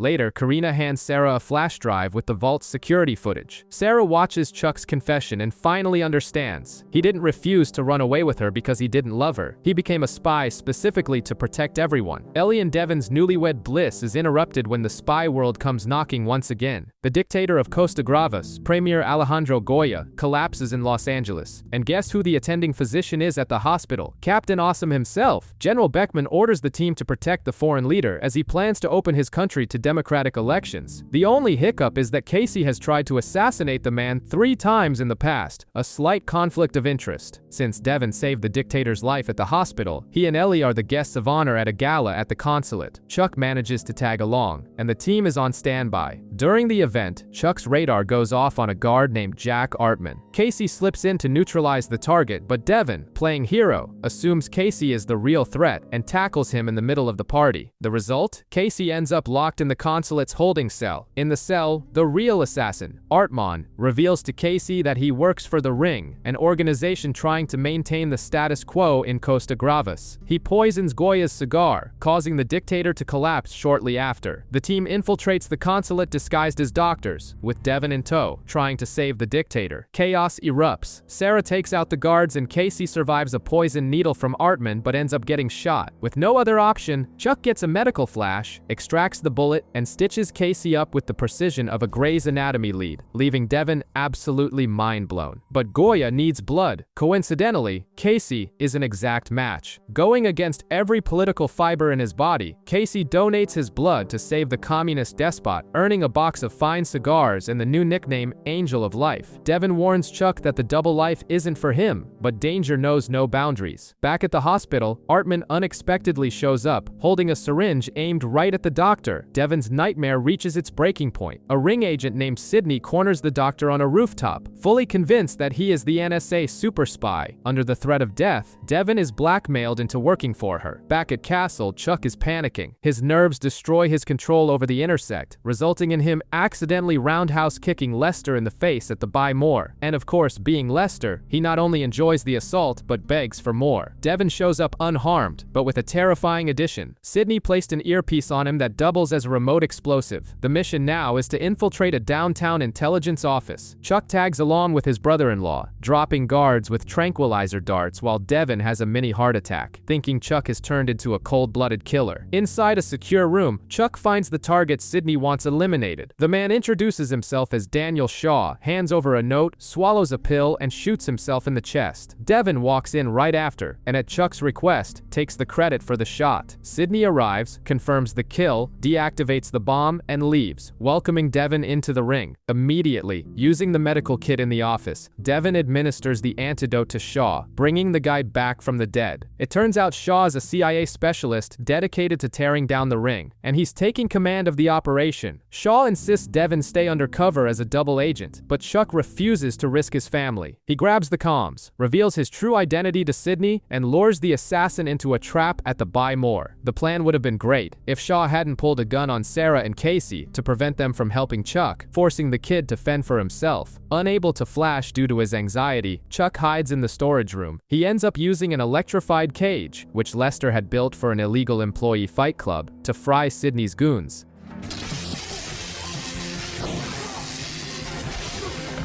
Sarah and Casey manage to escape Shaw and arrive just in time. Sydney runs for the loading dock, where Chuck corners her, but he hesitates to pull the trigger. A shot rings out in the night. It's Shaw, who executes Sydney from behind. The new boss has arrived, and he's made it clear he plays by his own rules. Shaw is playing hardball, questioning Sarah if Chuck is actually a spy or just lucky comic relief. To test the kid, Shaw throws Chuck to the wolves, his first solo mission in Paris. On the flight, Chuck sits next to Hannah. If she looks familiar, it's because she's Lana from Smallville, and the banter between the two flows effortlessly. But the peace of an international flight is short-lived. Chuck quickly identifies a massive passenger as Hugo Panzer, a Ring close-quarters combat specialist. The objective? Recover an encrypted key the guy is carrying. Chuck tries the subtle approach, knocking the giant out with a KGB knockout pen, but the brute wakes up. What follows is Chuck fighting in the cargo hold with a fencing sword. He manages to tie the guy up, but soon after, he's poisoned by a martini. The plane descends into chaos. Sarah and Shaw take remote control of the aircraft, and an avalanche of luggage knocks out the enemy agents. Chuck's biggest regret through it all? Not getting the chance to use his nunchucks. Back at Castle, the mood gets incredibly heavy. Shaw uses the key to open a ring vault, and reveals why he's so obsessed with destroying the Syndicate. The agent who died to secure that intel was his wife, Evelyn. Meanwhile, at the Buy More, Morgan faces an employee mutiny led by Lester. The solution is simple and terrifying. Call Casey. The guy puts out a lit cigar in his own bare hand just to strike fear into the staff and ends up perfectly brainwashing Lester, who goes into a trance and starts reciting bizarre praises about Morgan. The official agent title has gone to Chuck's head a bit, but the dirty work is unforgiving. The current mission is to track down Manouche, an engineer who just received a massive payout from the Ring. Chuck tries to make contact, but his approach is so clunky that Sarah has to step in, go full femme fatale, flirt heavily, and knock the guy out herself. When the team discovers what Manouche is hiding, things get serious. The guy built a bootleg version of the Intersect into a pair of sunglasses and is suddenly busting out kung fu on Ring agents in the Buy More loading dock. The problem is Manouche flees to Dubai to try and auction off the tech. Chuck, Sarah, and Casey go after him, but the plan goes south and they all end up captured. Chuck manages to free the team using a laser pen and saves the day, but then comes the real gut punch. To protect the world, Chuck has to burn his own asset. Manouche begs, appealing to their supposed friendship, but Chuck turns him over to the government anyway. It's a cold, calculated move. Even Casey notices the weight of the moment and suggests a bottle of Johnny Walker to drown the guilt. And Chuck's new coldness is bleeding into his personal life. He lies with terrifying ease to Ellie about plane tickets to Paris, which leaves Devin, who is already suffering from bizarre PTSD after being held hostage by the Ring, completely freaking out. Sarah watches all of this in silence, starting to wonder if turning Chuck into the perfect spy was really a good idea. The tension starts at max capacity, with Shaw trapped inside a museum vault running out of oxygen and minutes away from death. Chuck has to act fast and ends up dragging Hannah along under the guise of a nerd herd emergency. Surprisingly, the nerdy duo manages to hack the system, open the vault, and save his jerk of a boss, which earns Chuck an impulsive hug and an invitation for them to monitor security at a museum gala. Conveniently, that is exactly where the team needs to be to steal a golden mask used by the Ring for smuggling. During the gala, things heat up between Chuck and Hannah, and they share a kiss right there in the control room. But duty calls. Chuck has to leave the girl behind to save Sarah from a goon in the vault. Watching everything through the security feeds is Vasilis, a Ring operative who instantly assumes Chuck is some sort of James Bond manipulating both women. The villain decides to use Hannah as bait, locking her in the airtight vault, and demands the mask back. The tragic twist? The mask has released lethal gas into Castle, poisoning both Sarah and Shaw. With the clock ticking against 3 imminent deaths, Chuck goes for all or nothing. He pulls off a masterful bluff. He drops a smoke grenade in front of Vasilis and convinces the guy that he's been poisoned too. Panicking, the villain smashes a vase and reveals the location of the antidote. Casey rushes to save Shaw and Sarah, while Chuck gets Hannah out of the vault just in time. To cap off the night, Ellie and Morgan try to stage an emotional intervention, thinking Chuck is depressed, but instead, they walk in on him and Hannah making out in the home theater room. The mission was a success, but the Ring doesn't forgive failure, and Vasilis is quietly executed in the shadows by his own bosses.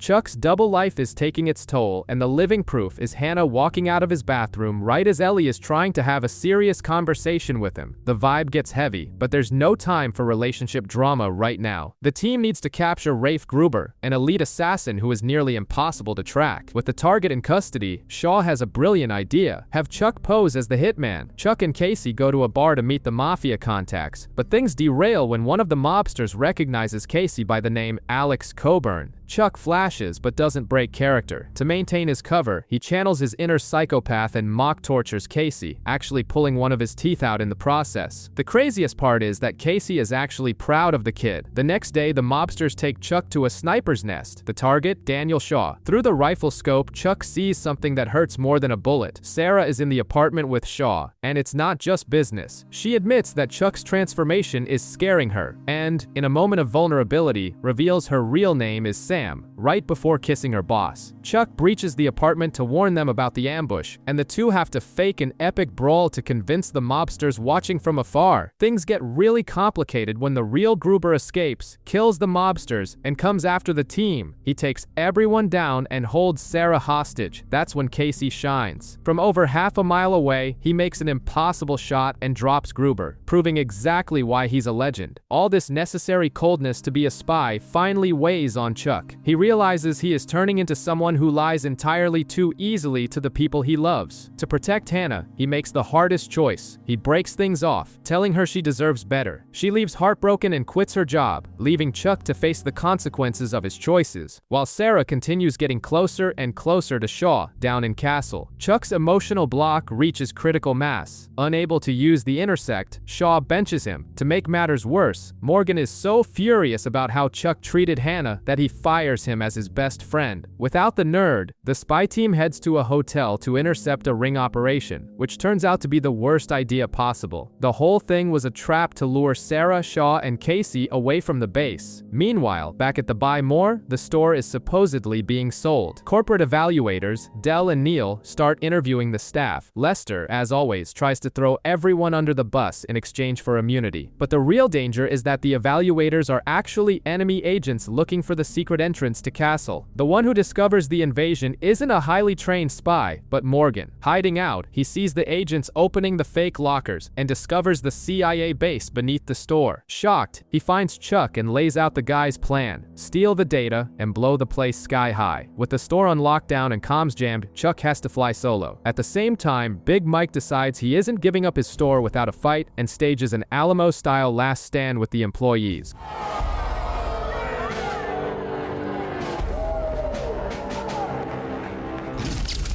Complete with a live Jeffster performance to boost troop morale. In the midst of the chaos, Chuck and Morgan are captured. Held at gunpoint by the agents, Chuck finally blurts out the truth that's been stuck in his throat for years. He is Agent Charles Carmichael. He tells him everything, from Bryce's email to the supercomputer in his head. The sheer relief of finally not lying to his best friend shatters Chuck's mental block. He gets a flawless martial arts flash, and with a little clumsy help from Morgan wielding a bow staff, takes down the invaders. When the dust settles, Shaw wants to put Morgan in witness protection, but Chuck puts his foot down, guaranteeing his friend's loyalty is worth the risk. Things seem to calm down, but on one of the downed goons' cell phones, Casey answers a call. The voice on the other end calls him by his old name. The past comes knocking, and it goes by the name of Alex Coburn. We find out that long before he was grunting at Chuck at the Buy More, Casey was a Marine who faked his own death in 1989 to join a Black Ops team led by Colonel Keller. The catch is that Keller now works for the Ring and decides to call in some old favors. During a mission to test a CIA vault security, Chuck spots Casey stealing a pill and pocketing it. Beckman reveals the pill is Laudanol, an experimental emotional suppressant designed to eliminate an agent's fear and hesitation in the field. When Casey's treason is exposed, he refuses to talk and is locked up. The general opens his classified file and orders the team to hunt down their former partner, dead or alive. But Chuck and Sarah aren't about to abandon Casey. They discover Keller is blackmailing him. Either he hands over the drug, or Kathleen, the fiancée Casey left behind when he died, will be murdered. Since loyalty is the team's strong suit, the duo decides to help the big guy save his girl. The final showdown takes place at Kathleen's house. Casey tricks his former commander by handing over a breath mint instead of the pill, and engages in a barehanded brawl, snapping Keller's neck. Meanwhile, Chuck tries to get Kathleen out of the house but is cornered by Ring henchmen. Panicking, his emotions cause the Intersect to glitch. His only way out is to swallow the real Loudonol. The effect is immediate and terrifying. Chuck's emotions are completely wiped out. He gets a lethal flash and takes down all the henchmen with robotic coldness, almost choking the last man to death until Sarah screams for him to stop. It's the ultimate dream for any intelligence agency, but a nightmare for anyone who knows the real Chuck. Kathleen is saved, but she doesn't recognize Casey. The final blow comes when her daughter shows up, and Casey realizes, from her age and appearance, that he's the girl's father. Honoring his past choice, he turns his back and walks away. Even though they resolve the situation, the fallout is severe. Casey is summarily dismissed from the CIA and forced back into civilian life. With the team falling apart, Sarah travels to Washington, considering a transfer to work with Shaw, leaving Chuck behind with the difficult task of figuring out what kind of spy he really wants to be. Chuck corners a rogue agent in a train yard. The guy begs for his life, but Chuck warns him that his chance is past, and a gunshot echoes.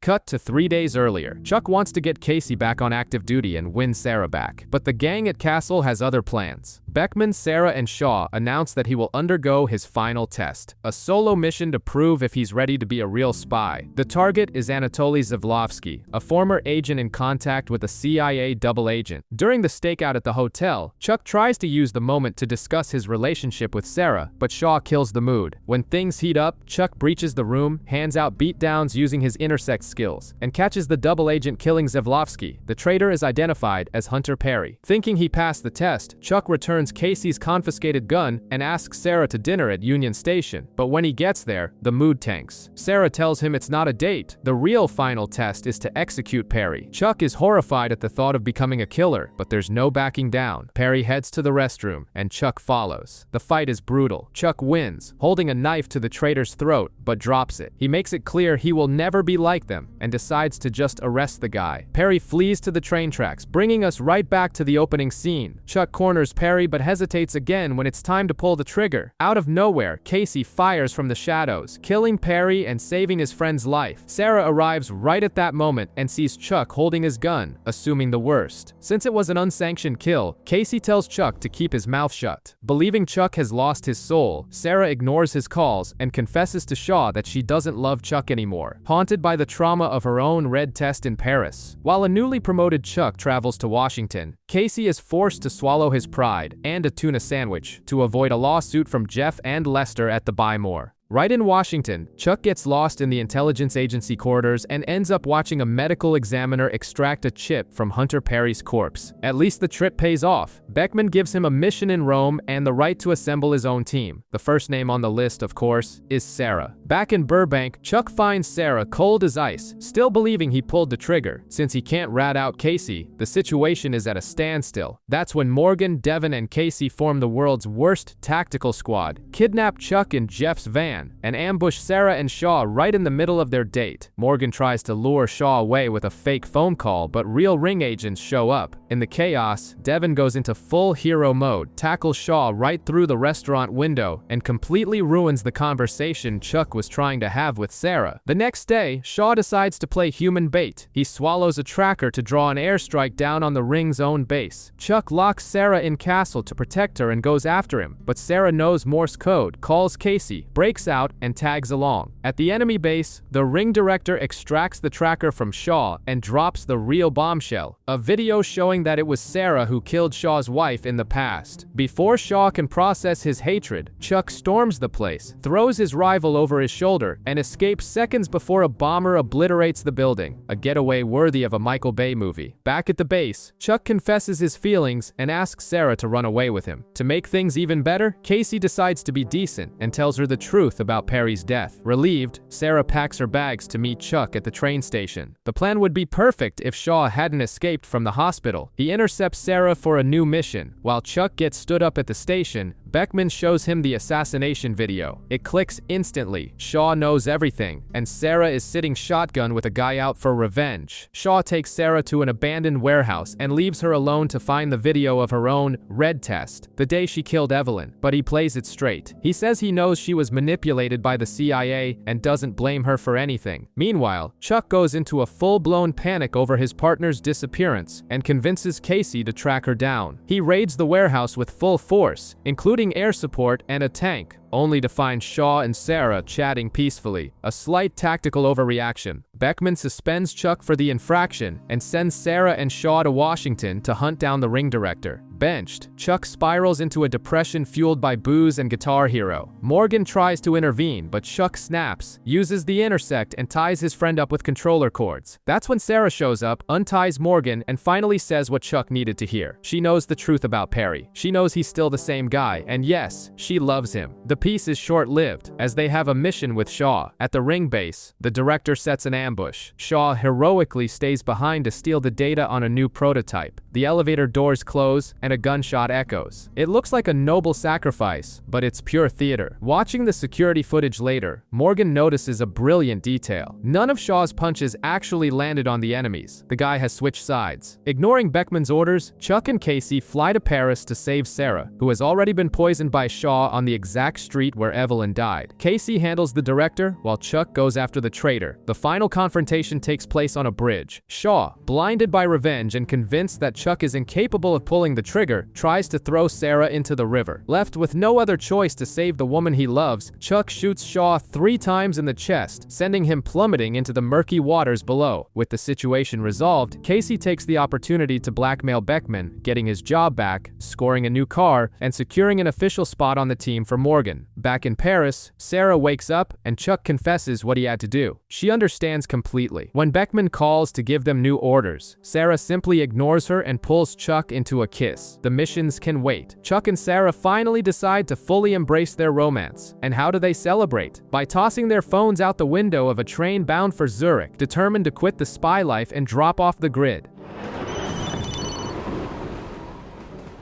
Agents Walker and Bart. But in Burbank, Beckman isn't letting it slide and sends Casey and Morgan, the guy who knows Chuck best, after them. Meanwhile, things aren't great for Ellie, who is preparing to go to Africa with Devin for Doctors Without Borders and gets frustrated by her brother's disappearance right before the trip. On the train, the retirement plans are short-lived. Chuck and Sarah independently spot a Basque terrorist in their car. Naturally, neither can resist. They investigate behind each other's backs, end up bumping into one another in the guys' room, confess their relapse, and agree to do just one last mission. The plan goes south fast. They take out the terrorists' bodyguards, who turn out to be undercover Interpol agents. Casey appears out of nowhere, handcuffs the couple, and the situation turns into chaos, ending with Morgan knocking a terrorist off the moving train. Stuck in a cafe waiting for the real Interpol, Casey and Morgan try to convince the couple not to quit spying. Then a team shows up to the rescue, but Morgan, who had devoured a travel guidebook on the flight, realizes they're fakes due to a bizarre mistake about a local boat festival. The mercenary leader shows her true colors and captures Casey and Morgan. Chuck and Sarah, still handcuffed to the real agents, knock everyone out, steal a Vespa, and crash into the cafe through the window. Working in perfect sync, they save the team and realize they can't run away from who they are. Retirement is canceled. Beckman pretends to be angry but deep down approves of the new dynamic. Chuck makes it back in time to see Ellie before her trip, assuring her he won't be alone now that he has Sarah for good. The new couple can't find peace even in their dreams. Literally. Morgan has an absurd daydream in classic 80s action series style, only to wake up and run right into Sarah leaving Chuck's room in the middle of the night. He is entirely outraged that he wasn't informed of their new relationship status. Chuck seizes the moment and asks Sarah to move in with him, but things cool down when she thinks it's perfectly normal to hide an arsenal under the living room couch, something the pacifist Chuck rejects. Beckman then orders the two of them to observe the Turners, a legendary CIA couple, so they can learn how to balance romance and espionage. The problem is that Craig and Laura Turner are a cautionary tale of the future. Craig is obsessed with the perfect cherry for his drink, and Laura has a serious drinking problem. At a party hosted by a software trafficker named Vogel, the Turners make a scene and start fighting. Chuck and Sarah take over the mission, deal with Vogel's pet tiger, and steal the software key from the animal's collar, but the Turners intercept them, steal the prize at gunpoint, and flee. Tracking the duo via an absurd amount of room service drink orders, Chuck and Sarah find and handcuff the veterans in their apartment. The peace doesn't last. Vogel tracked the tiger to the building, with no weapons, because Sarah had packed them all away at Chuck's request. The apartment turns into a war zone when the big cat and the henchmen break in. After a chaotic clash, Chuck flashes, defeats the thugs, and the Turners decide to finally retire, passing the torch to the rookies. Seeing that they don't have to make the same mistakes, Sarah agrees to move in with Chuck. Meanwhile, in Africa, Devon is purposefully infected with a disease that mimics malaria by Justin, a ring operative, forcing him and Ellie to return home. In parallel, Casey tries to train Morgan. The little guy thinks he failed at everything, but Casey declares he passed the courage test for one simple reason. Morgan helped capture Vogel's tiger by locking it in Devon's place. The data overload from the Intersect starts taking a heavy toll. Chuck wakes up frantic from a dream predicting the assassination of an African president during a concert. Beckman, thinking her best spy is losing his mind, sends him to a CIA psychiatrist. The diagnosis is harsh. The Intersect is frying his brain. But Chuck refuses to let it go. He drags Morgan to the symphony, has another bizarre flash on the president's doctor, and in a wild impulse, yanks out the guy's tooth thinking it was fake. It was a real tooth. The immediate result? Chuck is dragged away and locked in a CIA psychiatric ward reserved for spies who crack on the job. The irony is that Chuck was entirely right. The president's doctor tracks his whereabouts and breaks into the psych ward. He tries to find out how Chuck discovered the scheme that was funding the ring. Luckily, Casey and Sarah convince the psychiatrist to intervene and arrive in time to save him. Chuck is cleared to return to the field, but the warning about brain damage still stands. When Sarah says she loves him for the first time, he decides to hide his terrifying prognosis so he doesn't ruin the moment, and his mind keeps playing with fire. Chuck starts having recurring nightmares of Shaw, alive and well without a single gunshot wound, choking him in the hospital.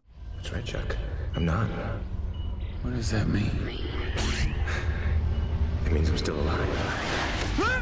Outside of the heavy espionage, Anna resurfaces wanting to get back together with Morgan. Proving he finally has some self-respect, he realizes she just wants attention and turns her down. Meanwhile, Ellie, back in Burbank after the scare with Devon's health, ends up falling for the smooth talk of the ring agent Justin. Posing as a CIA ally looking for Steven Bartowski, he plants the seed that Casey is a traitor. When Ellie snoops around Casey's apartment and sees the hidden arsenal, she takes the bait completely, deciding to help the enemy with no idea what she's getting herself into. The Bartowski family's web of lies is spinning out of control. On one hand, Ellie is being completely manipulated by Justin, the ring agent, who convinces her that Casey is a threat. On the other, Chuck is still hiding from his own father, that he downloaded the Intersect 2.0, and that Shaw might be alive. But Steven is no fool. When he crosses paths with Chuck, Sarah, and Casey at the Buy More, he immediately senses something is off. Chuck swears he quit the CIA, but the excuse isn't convincing. Later, at the apartment, Steven decides to test his son in the most direct way possible, by throwing a knife right at his face. Survival instinct kicks in. Chuck flashes and catches the blade mid-air, giving away his secret. The problem is that the Intersect is frying Chuck's brain. The system sends electrical pulses that are too strong, which explains the nightmares and mental instability. Fortunately, Steven spent years creating a device called the Governor to stabilize the mind of anyone using the system, and he promises to make one for his son. Meanwhile, chaos reigns. Ellie, believing she's in danger, catches Casey snooping around her apartment and solves the problem by whacking him over the head with a frying pan. And if things already seem chaotic, the worst is confirmed miles away. In a secret facility, Daniel Shaw is not only very much alive, but he's just uploaded the ring's rebuilt Intersect. Now the villain has the exact same powers as the protagonist. With Shaw back on the board, the game turns into a nightmare. Chuck tracks the villain to a subway station hiding a corrupted CIA base. The team raids the place, but Shaw has set a brilliant trap. He simply walks into an intelligence directorate meeting and plays the victim card. Shaw claims he was undercover in the ring this whole time and paints Chuck as a broken hero whose unstable brain has turned him into an unpredictable threat. To make matters worse, Chuck barges into the room looking like a lunatic. Desperate to prove that Shaw downloaded the rival Intersect, Chuck throws a knife at him, expecting the villain to flash and defend himself. But Shaw is no idiot. He just stands still and lets the blade sink sunk into his shoulder. It's a masterstroke that seals the team's fate. Chuck, Sarah, and General Beckman are arrested on the spot. Steven manages to free his son, and realizing that running is no longer an option, the two decide to come clean with Ellie. They take her to the secret base to reveal the truth once and for all, but what should have been a moment of family bonding turns into a tragedy. Shaw corners them and, in an act of pure cruelty calculated to break Chuck's emotional state, murders Steven in cold blood. Ellie watches the whole thing from hiding, helpless. Team Bartowski is captured and thrown into the back of an armored truck, headed for their own execution. Their only hope now lies in the hands of Morgan and Devon, who are tailing the truck closely in Casey's car. Grief barely has time to set in, because survival takes over. Morgan and Devon, still following the death truck, start messing with the buttons in Casey's car, and since the vehicle belongs to a paranoid spy, they accidentally fire a missile hidden in the headlight. The impact flips the truck, knocks Shaw out, and saves the entire team in one fell swoop.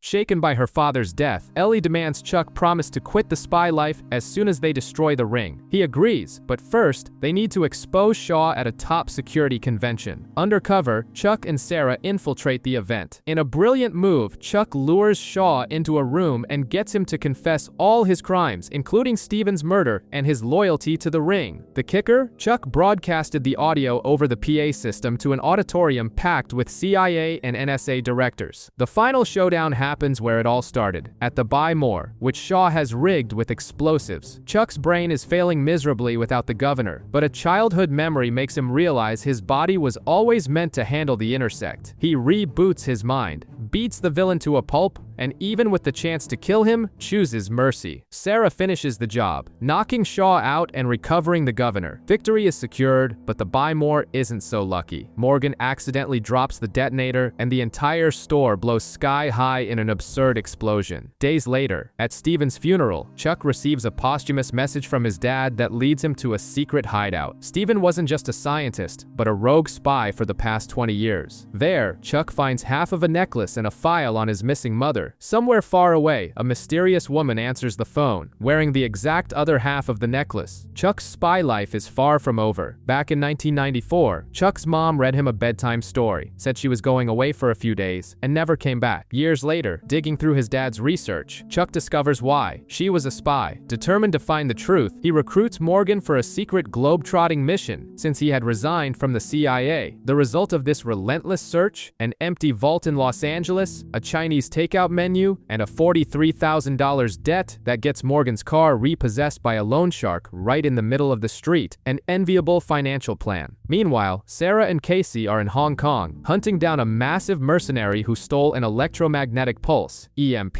from Volkov Industries. Casey misses having Chuck on the team, but of course, he'd rather swallow glass than admit it out loud. Back in Burbank, Chuck tries to get normal jobs, but they all go bizarrely wrong. The reason has a name and a rank: General Beckman. She has turned the rebuilt Buy More into a secret CIA and NSA base, sabotaged Chuck's interviews, and is forcing him back into the agency. When Casey shows off the recovered EMP, Chuck flashes, linking the weapon to the Chinese menu they found. Using his dad's tech, Chuck bluffs and sets up a meeting at Alexei Volkov's Russian base. And he better get there fast, because the hulking mercenary has hijacked Sarah and Casey's jet, taking them hostage to Moscow. In a total role reversal, it's Chuck and Morgan who infiltrate the Soviet facility, outsmart the security, and rescue the professional spies. But the building is an automated trap. To save the team, Chuck has to trigger the EMP, frying the servers, and sacrificing the data on his mother in the process. Back in Los Angeles, Chuck tries to tell Ellie the truth, but she drops the bombshell that she's pregnant, and he decides to keep the spy secret to himself. Far away, the mercenary tracks down Chuck's mom, only to find out the hard way that she's lethal. The woman simply takes the guy out without blinking, proving that the family's dangerous genetics are more alive than ever. The hunt for Volkov's network leads the team straight to Milan Fashion Week. The target is Sofia Stepanova, a runway model who moonlights as a ruthless arms dealer. Casey sits this mission out because he stabbed a guy with a stiletto heel. Just another day at the office for him. Chuck and Sarah need to recover smart bullets stolen by Sofia. Chuck's stealth extraction attempt ends wonderfully. He accidentally gropes the model and right after, ends up holding a purse with a bomb that Sarah has to defuse with just 1 second left. As if holding explosives wasn't tense enough, Chuck picks this exact moment to complain that Sarah, who is living with him, still hasn't unpacked her bags. The guy's timing is a case study.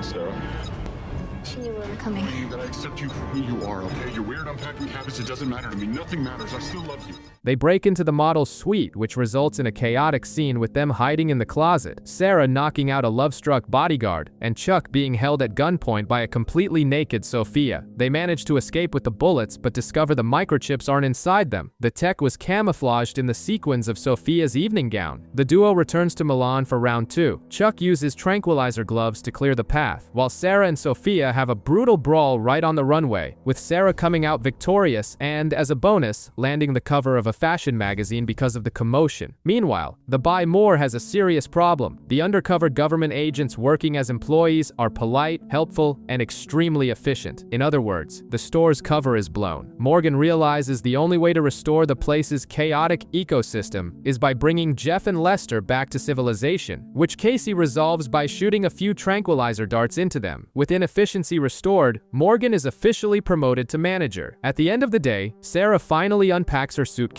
and puts her clothes in the closet, admitting that Chuck is her home. The moment is genuinely sweet, right until Chuck hints that the natural next step is marriage and kids, leaving the spy paralyzed with panic. The spy life doesn't take days off, and Chuck and Sarah's romantic getaway to Monaco is cancelled when an armored transport breaks down on the road. The unwanted passengers are brought to the Buy More's underground base, and the package includes Hugo Panzer, a brute thirsty for revenge against Chuck, and Heather Chandler, who has direct ties to Volkov and, more importantly, to Chuck's mom. What was supposed to be just a temporary hold turns into a nightmare when Hugo escapes his cell with a clear goal: to assassinate Heather. He locks down the base, forcing Chuck, Sarah, and the prisoner to escape through the air vents, recreating that tense, die-hard vibe. Casey, isolated upstairs in the store, tries to guide them over the radio while the base turns into a war zone. They finally make it to the roof where their rescue awaits, but Hugo's sadistic smile gives it away. The helicopter is an ambush. A shootout erupts on the roof. Casey takes a bullet to the leg, and in a moment of pure desperation, Sarah uncuffs Heather, who surprisingly fights alongside her and even shoots a mercenary to save Sarah's life. Down below, Chuck and Hugo fall from the vents right into the middle of the Buy More, and this is where espionage and retail finally collide. The store was already a powder keg because of a highly anticipated midnight video game launch. The fans were practically starting a riot, which forced Morgan to rehire Big Mike to bring order to the crowd. When Hugo tries to use Morgan as a human shield, Big Mike doesn't think twice. He tasers the giant and drops him to the floor, securing his job as assistant manager. With the prisoners finally taken away, Heather leaves one last clue, revealing that Chuck's mom was extremely close to Volkov. The climax, however, has nothing to do with the mission. The cubic zirconia engagement ring Big Mike had lost during the chaos in the store falls through the air vent, landing right on the floor of Castle. Chuck kneels down to pick it up, accidentally assuming the classic proposal position right in front of Sarah, creating the most awkward and terrifying silence in their relationship. It's that absolute panic moment of an accidental marriage proposal, and the two run away from the situation as fast as they can. Morgan, of course, points out the obvious. Their communication sucks and they need a couple's self-help book. Meanwhile, Devin is so hyper-focused on the baby that Ellie demands a relaxing trip just for the two of them, and the chosen destination? Costa Gravas, at the invitation of the friendly dictator Alejandro Goya, who just erected a 10-foot statue of Awesome. Chuck and Sarah tag along to provide security, playing the ultimate undercover babysitters. The relaxing trip is short-lived. Hortensia, Goya's wife, decides to lead a military coup d'etat and, to top it off, blows the head off Devin's statue. Chuck flashes and discovers the palace is hiding a control panel for Soviet nuclear missiles pointed right at the United States. The group flees to Casey's apartment in Burbank, but the trouble follows them. The team needs to go back and defuse the situation, and Chuck resolves the diplomatic crisis in the most unexpected way possible by playing couples therapist. Talking, yes, we were talking about change, right? Fact is, we were partners.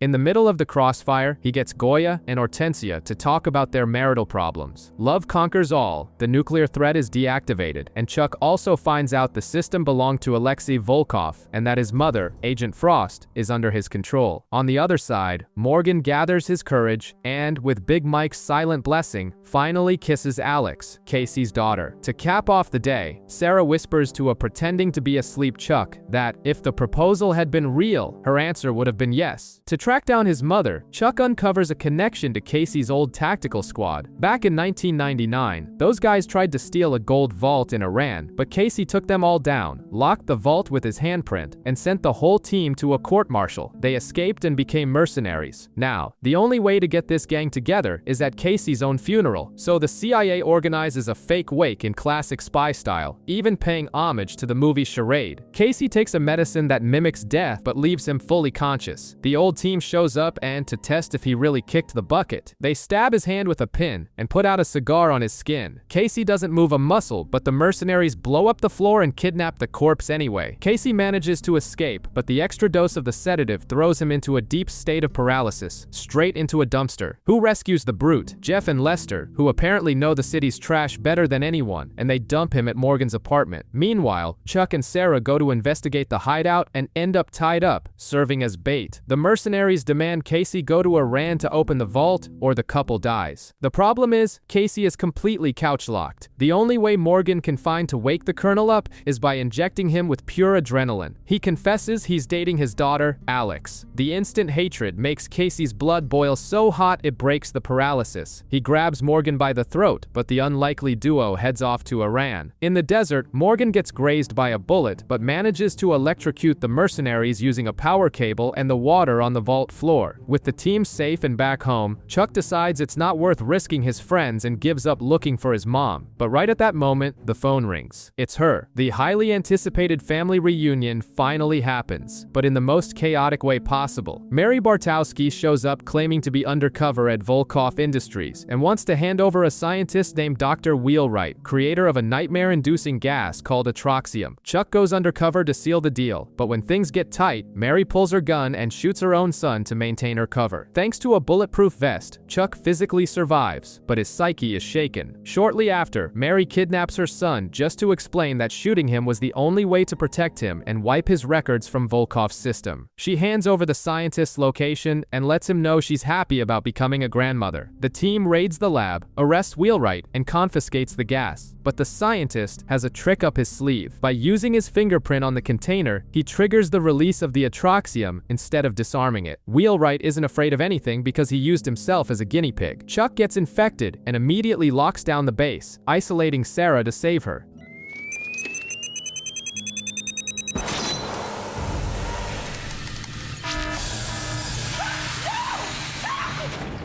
With no way out, he drags Wheelwright into the store looking for the antidote, but ends up taking another dose of the toxin. Hallucinations start frying Chuck's brain with visions of his mom murdering Sarah. Salvation comes from the most unlikely place in the world, Jeff Barnes's disturbed mind. He and Lester have set up the Isle of Terror for the store's Halloween, based on a bizarre psychological study focused on driving psychopaths insane. The Isle features images of babies dressed as snails, male feet, and black licorice. And surprisingly enough, the visual insanity breaks Wheelwright's resistance. The scientist goes into a full-blown panic, Sarah takes him down, and Chuck gets the antidote. The dust settles, but the situation gets worse. Casey discovers in the files that Mary's original operation was canceled 20 years ago because she supposedly actually went rogue. To protect Chuck from his biggest blind spot, Sarah leads a masked strike team and arrests Mary right before the final meeting she was supposed to have with her kids. Tensions are running high. Chuck is still hurt that Sarah arrested his mom, but tries to focus on scouring his dad's files. Following a tip from Ellie about messages in newspaper classifieds, Chuck decides to break into his own base, Castle, to confront Mary. She swears she infiltrated MI6 to destroy Volkov from the inside and tells Chuck to meet her handler, Gregory Tuttle, at a bar to confirm her story. Like any brilliant plan, Chuck brings Morgan along for backup, but while Morgan goes to the bathroom to adjust his earpiece, Chuck and Tuttle are drugged and kidnapped by Dasha, one of Volkov's henchwomen. Morgan comes back and only finds the cell phone on the table. With them missing, Sarah and Casey interrogate Mary, who trades information for a meeting with Ellie. During the conversation, Mary subtly mentions their dad's old 1968 Mustang, which prompts Ellie to go track down the car. Meanwhile, Chuck and Tuttle wake up on a private jet about to be interrogated. They survive a mid-air brawl, parachute out, and hitch a ride in a sheep truck back to Los Angeles. The duo ends up at a bank to retrieve a package that would clear Mary's name, game, but the place turns into a war zone when Sarah, Mary, and Volkov's goons also arrive. In the midst of an absurd firefight, Chuck and Sarah take the opportunity to have a relationship argument while throwing punches. Dasha shoots at Chuck, but Tuttle jumps in front of it, bleeding. He hands over a bizarre disc that only works in the Jurassic computer Steven Bartowski had hidden in the basement. The team rushes there, but when they insert the disc, it's empty. That's when the mask falls off. Mary forces Chuck to look at a device that simply deactivates the intersect from his mind. Then, Tuttle walks into the basement, completely unscathed. The clumsy handler was, in fact, Alexei Volkov himself. He plants bombs around the place and destroys Steven's life's work. Mary ties Chuck and Sarah up, but discreetly slips a blade to the spy, whispering for her to protect Chuck. They narrowly escape the explosion. Chuck ends the day devastated, without his powers and without his dad's answers. At least Ellie has better luck, finding a hidden laptop under the seat of the old Mustang. With the intersect fried, Chuck's spy life goes on pause. While Sarah travels the globe hunting Mary and Volkov, Chuck spends a month playing lab rat trying to reboot the computer in his head. No luck. Casey is also suffering. Locked up in Burbank, the withdrawal from not shooting anyone is driving the colonel crazy. To fix Chuck, the CIA sends Agent Jim Rye, who believes the secret to bringing the intersect back is pure desperation. His method? Almost killing Chuck. They travel to Switzerland to steal a diamond from a smuggler known as the Belgian. Rye locks them both in the guy's vault, with the temperature dropping to glacial levels, just to force Chuck to flash. Chuck only sees static, and Rye, who knew the passcode the whole time, opens the door at the very last second. In the vault, Chuck discovers the diamond is a fake thanks to an online gemology course, a nerd's true superpower. However, the stone hides a microdot with CIA secrets. Rye says Chuck's failures are the fault of his relationship with Sarah, arguing that the safety she provides suppresses his survival instinct. This really gets in Chuck's head, and he insists on going after the rest of the diamonds alone with Rye. This need to prove himself leads the duo straight into a trap on a cable car. The Belgian has already figured out Chuck is the intersect. During a high-altitude fight, Chuck ends up dangling outside the cabin. Rye refuses to help him, demanding he activate the intersect and save himself. The result is immediate. The Belgian shoots Rye, who plummets to his death, and pulls Chuck inside as his new VIP prisoner.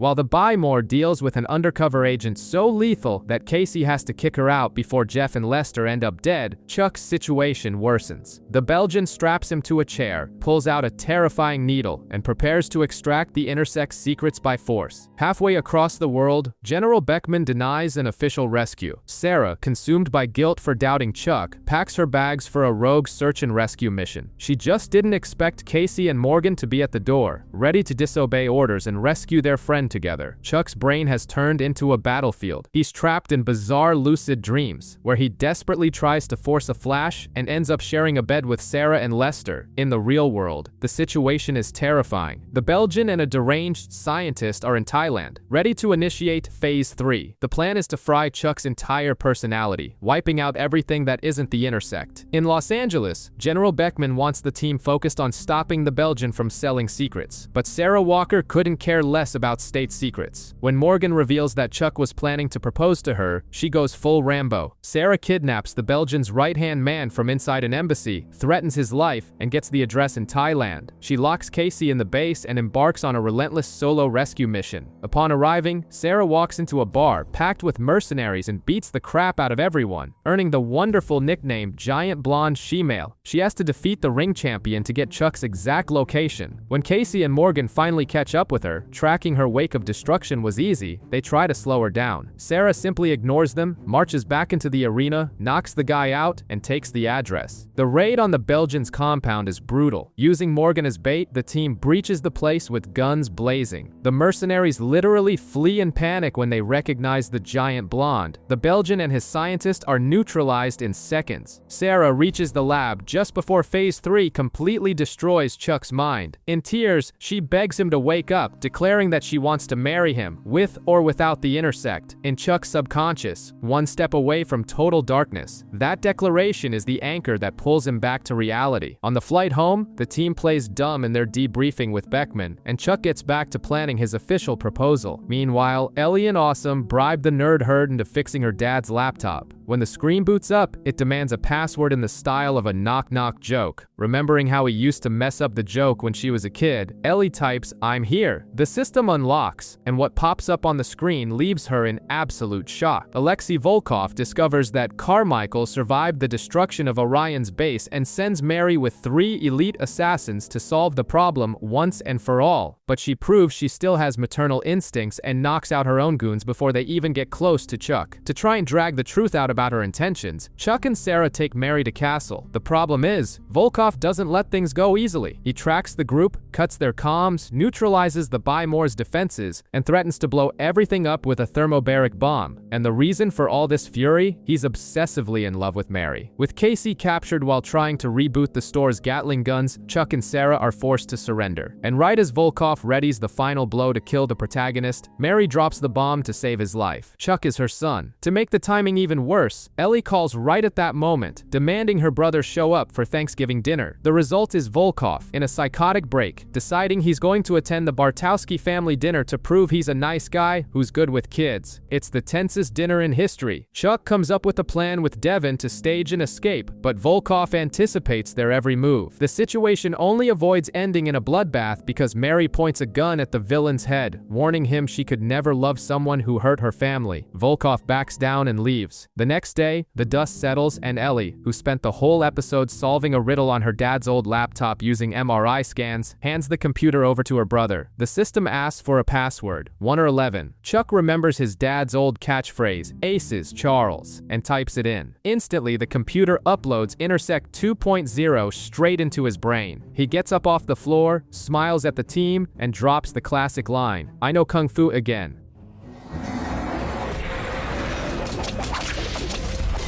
I know Kung Fu. Again. Romance is in the air, and Chuck finally decides it's time to propose to Sarah. The setting is a fancy restaurant. Everything is perfect, until Sarah casually mentions out of nowhere that her parents' disastrous proposal at a similar restaurant was the exact beginning of the end of their relationship. Panic sets in instantly. Chuck aborts the mission, hides the ring, and runs off to tell Morgan to cancel the carriage, the champagne, and the string quartet. The romantic frustration has to wait, because the team is sent to a chateau in France. An agent hid a highly important nanochip in a bottle of 86 Chateau Lafranc wine, and a terrorist named Pierre Melville is also after it. Casey goes undercover as a butler, while Chuck and Sarah pretend to be a couple on vacation, which gives Morgan the brilliant idea that Chuck should use the European setting to propose right there. The mission turns into an elegant chaos. While Sarah goes off to rescue a cornered Casey in the wine cellar, Chuck bumps into Melville and his goons, and thanks to the brand new Intersect, he knocks everyone out using Kung Fu, without spilling a single drop of the wine bottle he's holding. Pure class. Later, when the mood finally aligns on the chateau's balcony, Chuck pulls out the ring box. The question is on the tip of his tongue, and a CIA Black Ops unit raids the place, arresting Sarah for treason. It's a brutal buzzkill. But back at base, General Beckman reveals the truth to Chuck. The arrest was staged. Sarah needed this double agent cover to infiltrate Volkov Industries. Before leaving, she warns Chuck that she'll only come back home when she manages to find and save his mother. Sarah's infiltration plan is already running at full throttle. She shows up at Volkov Industries headquarters with a new look, dark hair, and tells Alexei she wants to quit the CIA to live with Chuck. To prove her loyalty, she beats down his security guards. Volkov loves the energy, but on the advice of Mary herself, he decides to test the recruit with a near-suicide mission, breaking a brute known as Yuri the Gobbler out of a maximum security prison. Since Sarah needs to keep her cover flawless, she asks the team for quiet backup. Chuck enters the prison disguised as an inmate. The goal is to knock out Yuri before the breakout. Even with the Intersect, the fight is heavy, but Chuck manages to knock the guy out using a gym weight, ensuring Sarah's success. The problem is that the reward for rescuing Yuri is bizarre, to say the least. As soon as the big guy gets to the base, Volkov shoots him in the head. It turns out Yuri's glass eye was Hydra, the organization's secret database. Volkov downloads all the data, destroys the eye, and hands Sarah her real initiation mission, kill John Casey. Volkov sets up an isolated meeting for the execution. When Chuck finds out, he rushes over to try to stop the worst from happening. In the building, Sarah and Casey stage a brutal fight to fool the villain's goons and cameras. Trusting his own absurd toughness, Casey tells Sarah to throw him out the window, aiming for a scaffold hanging right below. Sarah pushes her partner. The problem is, as soon as Casey hits the scaffold, the structure gives way. Casey plummets straight down to the concrete floor.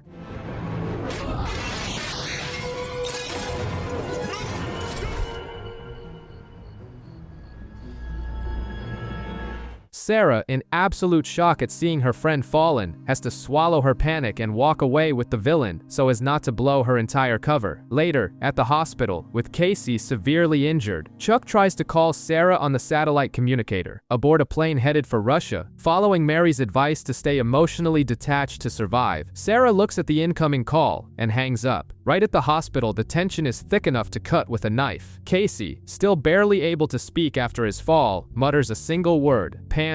It sounds like delirium, but Chuck, Morgan, and Alex go digging through his clothes and find the piece of Yuri's glass eye. Chuck flashes on it, revealing the name of the Hydra Network's engineer. When Casey confirms that it was Sarah who gave him the clue, the weight of the world lifts off Chuck's shoulders. His fiancée hadn't switched sides at all. Meanwhile, Sarah and Mary break into Volkov's office to find out where Hydra is. Mary distracts him over the phone, and they discover that the database is with the Contessa. General Beckman informs them that the two women will make contact with this mysterious lady and strictly forbids Chuck and Morgan from going anywhere near the mission, but asking Chuck to sit twiddling his thumbs while his mother and fiancé walk into a snake pit is a waste of time. They head out on the mission, and after accidentally kidnapping a guy who is identical to the target, a classic rookie mistake, they find the real engineer. He confesses that he was forced to build Hydra on a ship called the Contessa. Yep, it wasn't a person. Aboard the ship, the team regroups. Morgan surprisingly uses his yoga lessons to dodge a sea of security lasers, but they soon discover they need Volkov's voice to unlock the files. The villain himself shows up and, at the peak of his arrogance, recites the passcode, "Death is the solution to all problems." Mary decides to stay behind as a prisoner to ensure the others can escape. Volkov takes the bait hook, line, and sinker. He heads to Orion's cabin to hunt Chuck down and thinks he has won when he reports that his men are on their way to kill Casey and Ellie. But Chuck reveals the perfect trap. He only needed the voice passcode. Morgan uses the audio recorded on the ship to download Hydra directly onto Chuck's father's servers. Volkov tries to shoot, but his gun is empty, and when the villain claims Chuck will need an army to get out of there alive, the door opens to reveal Beckman and the US Marines. Checkmate. Far from the shootout, the hospital turns into a wonderful, chaotic mess. Jeffster crashes the maternity ward, blasting Salt and Peppa's push over the PA system until they are escorted out. With Casey's help, Devin calms his nerves, and little Clara is born surrounded by family. Watching everything unfold in the hallway, Chuck can't wait any longer. With no balcony and no moonlight, he simply asks Sarah to marry him right then and there, in the middle of the hospital. The legendary Roan Montgomery is in Morocco, tracking down a counterfeiting ring, but ends up getting kidnapped by 3 women. Right before passing out from a tranquilizer dart, he cracks a smile and says, "What a way to go." The man doesn't lose his cool, even when being captured. Back in Burbank, the Bartowski family is fawning over newborn Clara. The chatter about Chuck and Sarah's wedding takes over, and the pressure is so intense that Sarah casually tosses out the idea of eloping, leaving Chuck terrified. To escape the tension, the couple and Casey beg General Beckman for a mission. She sends them to rescue Roan from the clutches of Fatima Tazi, the leader of a mercenary army, no backup and completely off the grid. At the palace in Morocco, they find Roan tied to a bed. The problem? He refuses the rescue, swearing he's about to close the deal with Fatima to get intel. Their stealthy approach turns into a total disaster when Chuck sneezes, blowing their cover. Thrown into the dungeon, the couple's mood remains awful. An impatient Casey tries to use Roan's seduction techniques on their female guard, but ends up insulting her weight instead. Frustrated, he simply shoots her with a dart and blows the door off.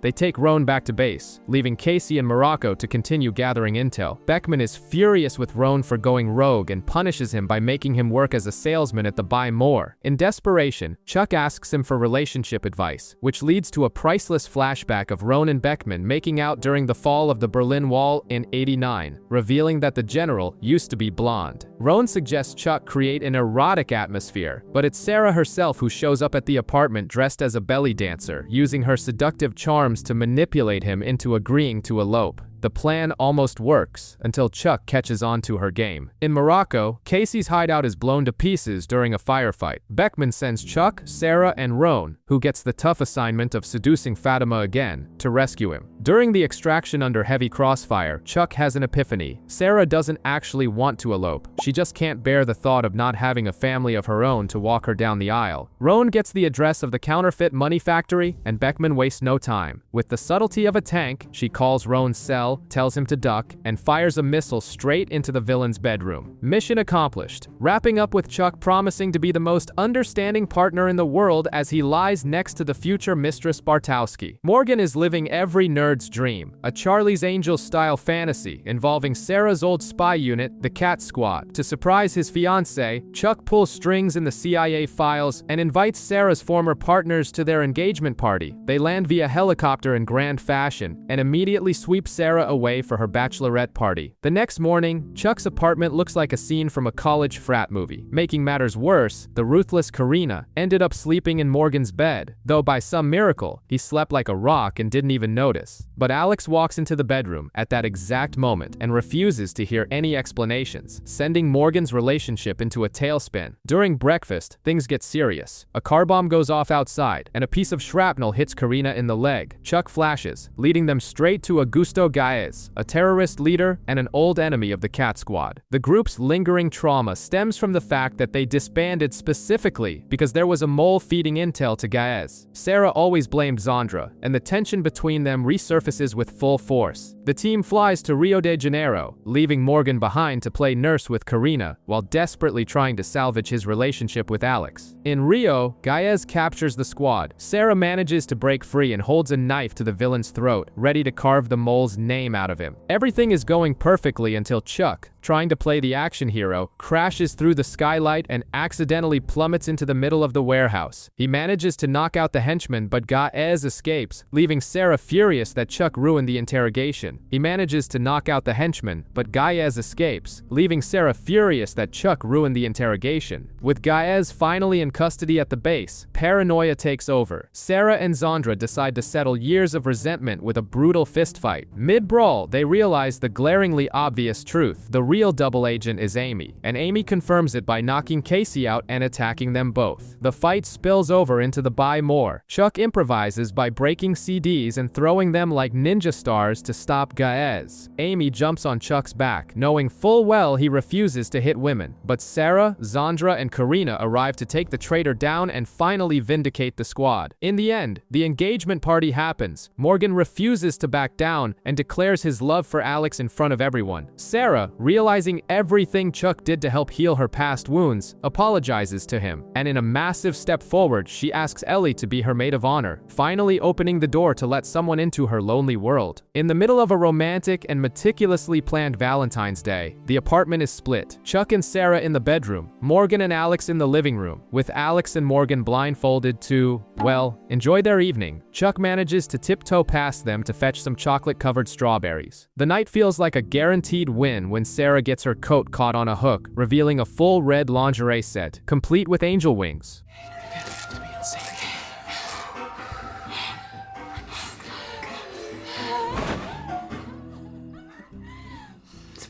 The problem is, the spy life offers no days off. Casey walks into the apartment and completely kills the mood, ordering everyone out on a mission. Arriving at Castle, the place is swarming with new agents from the National Clandestine Service, NCS, but the team needs to focus. Their VIP protection target in England is Vivian MacArthur. During a fancy eyes wide shut style masquerade party, minus the bizarre stuff, Chuck ends up bumping into Vivian and discovering a truth not even she knows. She is simply Alexei Volkov's daughter. To Vivian, her dad is just an absent oil executive. That illusion shatters quickly when mercenaries hired by Boris Kaminsky, a former Volkov operative trying to steal the empire, attack the venue. The team escapes with Vivian and quickly devises a plan using her as bait. Sarah, disguised as Vivian, rides a horse across the estate until Boris spooks the animal, knocking her off. Chuck and Vivian ride to the rescue on horseback. Prompted by an intersect flash, Chuck leaps from his horse onto a tree branch, taking out 2 henchmen in a single move. But Boris still corners Vivian in the stable, demanding a key she didn't even know existed. Her response? A shotgun blast that solves Boris's problem once and for all. Back in Moscow and on her own, Vivian visits her father's abandoned office. She uses the necklace she's worn her whole life, a locket bearing the letter V, and unlocks a secret room. Meanwhile, tired of being a third wheel, Morgan decides to move out for good, and Casey, feeling sidelined by the team, is seduced by the NCS director into joining the new covert wing of the base. In Moscow, Vivian's investigation into her father's secret office yields a mysterious bank card and an unwanted encounter with Mr. Riley, the criminal lawyer trying to hand Volkov's empire over to her. Vivian rejects the offer in the clearest way possible, pinning his hand to the desk with a knife and making a run for it. Her peace doesn't last long, as Beckman forces the team to use her to infiltrate the First Bank of Macau. The mission is to access the vault, which requires Volkov's DNA. Inside, instead of gold or weapons, Vivian finds a box full of newspaper clippings and childhood photos. The international terrorist, it turns out, kept mementos like a proud, doting father. While she grapples with her mixed feelings, Chuck stumbles upon a room full of stolen Chinese military servers. To buy Vivian time to hack the system, Chuck and Sarah stage a chaotic bank robbery right in the lobby. It's quite the show, with Chuck taking out security guards and Sarah playing the ruthless bank robber. But amid the chaos, Riley reappears and throws the truth right in Vivian's face. Chuck is the one who put Volkov in prison, and the CIA is just using her. When Beckman breaks her promise to let Vivian visit her father, Chuck tries to be honest, but the damage is already done. The seed of doubt has been successfully planted. Sick of being manipulated by the government, Vivian hangs up on Chuck and gets into Riley's car, ready to take over the family business. And if the espionage side is tense, civilian life remains just as bizarre. Morgan, trying to escape the traumatizing sounds of Big Mike hooking up with his mom, ends up stumbling upon the clandestine NCS construction in Castle. To buy the little guy's silence, Casey has no choice but to make the most unlikely proposal of the year, asking Morgan to be his new roommate. Chuck and Sarah's lives have gotten a little too monotonous, to the point where they suspect Casey is running black ops behind their backs. Being the snoops they are, they tail their friend to a meeting with dangerous arms smugglers. When things go south and guns are drawn, the couple jumps in to save Casey. What they didn't expect was that the enemy henchmen were actually Casey's new NCS agents, and they resolved the situation by slaughtering everyone in seconds, full John Wick style.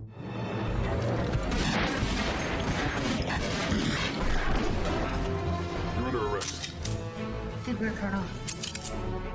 Bruising their egos even further, Chuck and Sarah are demoted to the B team. Their grand mission? Travel to Georgia to extract Iana, who isn't a high-value informant, but rather a pet dog. Outraged by the demotion, they break into Castle's restricted area using Casey's fingerprints surgically extracted from the glass of a framed portrait of Ronald Reagan. Inside, Chuck finds his dad's laptop. But the real shock comes when the highly efficient new agents show up. They also have the Intersect in their heads. Director Bentley has turned the team into a squad of artificial super spies. The real trial by fire happens shortly after. During the capture of a Russian terrorist, the new female agent simply shoots him, inadvertently activating a nuclear bomb tied to his heartbeat. The lab-grown Intersects panic, claiming it's impossible to disarm. Chuck, however, uses his head. Noticing it's a submarine bomb designed to deactivate upon contact with salt water, he pours his own juice box onto the wires and saves the day. Chuck's victory is absolute, and Beckman orders the Intersect removed from the rookies. But Director Bentley doesn't accept defeat easily. Convinced that the flaw lies in Chuck's father's original programming, she disguises herself as a Buy More customer and hands the laptop over to the one person she is certain can fix it, Ellie Bartowski. General Beckman drops a massive responsibility into Chuck's lap, choosing the new Intersect candidate. 4 spies arrive at the base, and Chuck, after a lot of psychological evaluations and bizarre pop culture tests led by Morgan, picks Brody, a guy who is practically a clone of him. The decision is barely made before Brody is stabbed to death. Castle goes on high alert, and to make matters worse, a bomb goes off, injuring candidate Damien and locking everyone underground. The killer is trapped in there with them. Chuck and Sarah begin interrogating the suspects in true Clue board game fashion. Director Bentley has a motive, Agent Josie is unstable, and Lewis is the explosives expert. desert. Another rigged bomb nearly blows Chuck and Sarah to pieces, and Lewis disappears. The group searches for him, hoping to make an arrest, only to find his body dumped in an air vent, his throat slit. That leaves only Bentley and Josie, who panic and draw guns on each other, using his brain instead of his fists. Chuck retraces the details of the day, remembers seeing a pregnancy test in Josie's bag, and realizes the true culprit is the supposedly injured guy. Damien sits up from his stretcher, revealing a radio packed with explosives, and confesses he was hired by Vivian Volkov to kill Chuck. Bentley acts fast, shoots the traitor, and to save the team, locks herself inside the intersect room with the ticking time bomb. Chuck manages to hack the blast doors at the absolute last second, pulling the director out right before the explosion, which hilariously sends a flying pig straight into his arms. The pig, as it turns out, is Kevin Bacon, the rival store's mascot that Jeff and Lester hid in the air ducts during an escalating kidnapping war with the large mart employees. In the end, Beckman gives up on creating new agents, officially cementing Chuck as the one and only Intersect. But the relief is short-lived. Far away from Castle, Ellie is becoming obsessed with her father's laptop, diving headfirst into the so-called Agent X files and blatantly lying to her family about what she's uncovering. The tension of having a target on his back shares the stage with a much more domestic issue. Right in the middle of breakfast, Sarah hands Chuck a prenup to sign. He pretends everything is fine, but internally, he's freaking out. Casey and Morgan advise him to stay calm, reminding him that Sarah is a spy and family secrets are just part of the package. Focus shifts back to espionage when the CIA puts Vivian Volkov on a kill list because of the bombings in Castle. Chuck manages to set up a meeting where Vivian swears she only wants to clear the company's name, handing over an advanced weapon component as a show of good faith. The problem is, snipers suddenly open fire, forcing her to flee. Out of options, the team needs help from the only person who understands the family's inventions, Alexei Volkov, who now spends his days in prison apologizing during group therapy. Volkov reveals that the component is part of the Norseman, a DNA tracking weapon capable of assassinating targets anywhere in the world, and he guides the team in tracking down the remaining pieces. In a Somali den, Chuck ends up playing Uno with a pirate while gambling his own life, narrowly escaping when Volkov raids the place. Later, in the Swiss Alps, a hyper-technological vault door requires Chuck to beat the clock in a chess match to disarm automated sentry turrets. That's where Vivian's true colors show. She was never a victim. Wait.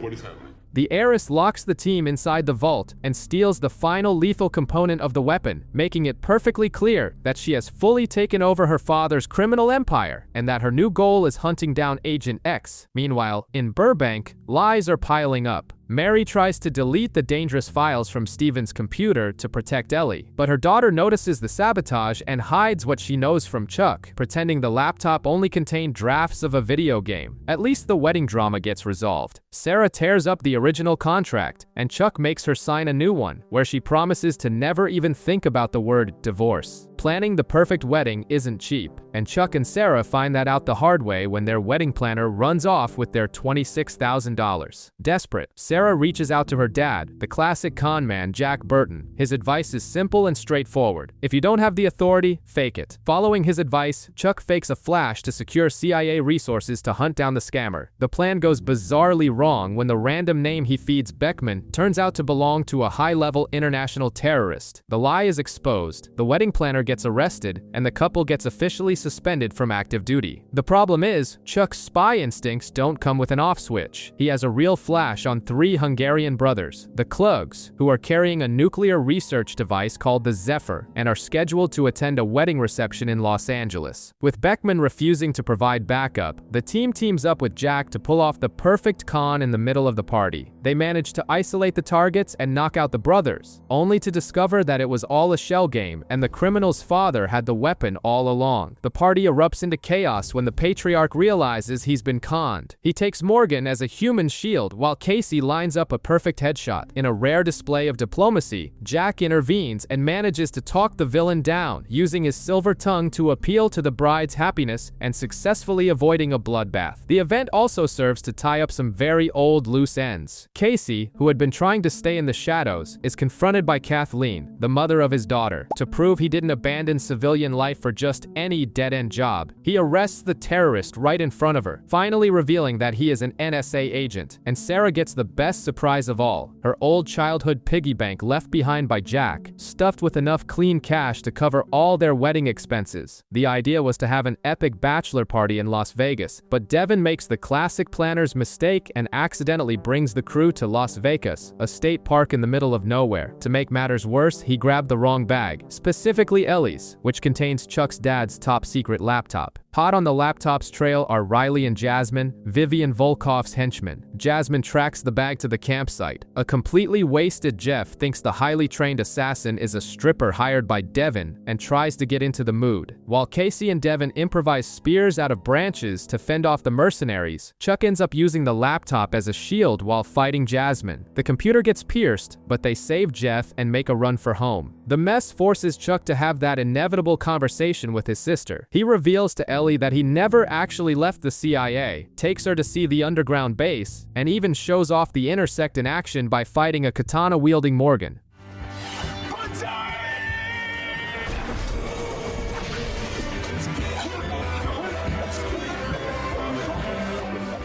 After fixing the laptop, they discover the whereabouts of Hartley, the mysterious Agent X. Chuck, Sarah, and Casey fly to England and find Hartley's mother, Mistress Winterbottom. She seems like a harmless old lady until she figures out they're from the CIA. She hates the agency for abandoning her son on a mission. But when Volkov's mercenaries storm the house, the little old lady whips out a machine gun, sets up booby traps with grenades and C4, and blows the enemies to Kingdom Come. Naturally, Casey falls completely in love. Down in the basement, the team finds Hartley's spy will and a shocking photograph. The scientist who suffered an Intersect malfunction and permanently adopted his cover identity is none other than Alexei Volkov. The CIA accidentally created one of the world's most dangerous terrorists. And, as Casey warns, the agency would gladly kill anyone to keep that secret buried. To ensure Mary Bartowski can make it to her own son's wedding, the team has to infiltrate a Colombian mine and rescue her from Vivian Volkov and Riley. With the extraction complete, their focus shifts back to the deadly weapon Vivian is trying to sell, the Norseman. Morgan, who was put in charge of Sarah's wedding video, ends up being tapped to infiltrate the weapon's sales pitch since he happens to be a dead ringer for a wanted criminal. The plan spirals out of control when Riley decides that the best way to eliminate black market competition is to simply use the Norseman to assassinate all the buyers right then and there. Morgan survives by playing dead, a classic but highly effective tactic. When the team confronts the villains, Chuck plays his final card and reveals the truth. Alexei Volkov is actually Agent X. Riley quickly spins the story to manipulate Vivian even further until Sarah solves the problem by putting a bullet straight into him. Vivian, however, manages to escape. Everything seems to have settled down just in time for the rehearsal dinner. Morgan promises Alex that he will stop going on dangerous missions, and Jeff stuns everyone by delivering an absolutely flawless wedding video, even earning a kiss on the cheek from Ellie. The air is full of celebration, but it doesn't last long. Chuck's phone rings. It's Vivian. Consumed by vengeance, she blames Chuck and his mother for taking away everything that ever mattered to her, and warns him that she is going to make him suffer. She remotely activates the Norseman on one of the guests. Chuck panics, assuming Mary is the target, but the nightmare is much worse. Sarah's nose begins to bleed and she collapses into his arms. Sarah is in the hospital and has at most 12 hours to live. Desperate, Chuck decides to go after the only person capable of reversing the Norseman poison, Alexei Volkov. The problem is that Agent Clyde Decker, a CIA cleaner, has already transferred Volkov with the mission of erasing any trace of Agent X's existence, and he couldn't care less if Sarah dies in the process. Decker cuts off all of Chuck's access to the agency, but that doesn't stop him. With General Beckman's off-the-books help, Chuck locates the transport and discovers that Decker used a suppressor to reset Volkov's mind back to his original identity, the mild-mannered scientist Hartley Winterbottom. The team manages to rescue Hartley, but the antidote he improvises only slows down the poison. The definitive cure, known as the lead apron, is locked away at Volkov Industries headquarters in Moscow. The situation worsens when Decker captures the team in Castle and removes the Intersect from Chuck's head. It's the end of the line until Casey breaks free, knocks everyone out, and clears a path for their escape. While Casey and Mary stay behind to stall the CIA, Chuck and Hartley head for Russia. In Moscow, Hartley panics when facing the daughter he doesn't know and runs away. Left with no way out, Chuck turns himself in and begs for the cure. Before Vivian can kill him, Hartley reappears. He tells the truth. He volunteered for the Intersect Project, and the criminal empire was an accident. To prove Vivian can have a fresh start, Chuck gives them the untouchable fake passports he was going to use to run away with Sarah. He gives up his own safety just to get the antidote. Chuck makes it back in time, forces Decker to back down with the help of Russian special forces, and saves Sarah. Finally, the wedding happens, with Morgan officiating the ceremony. As a gift, Hartley sends an incredible $877 million.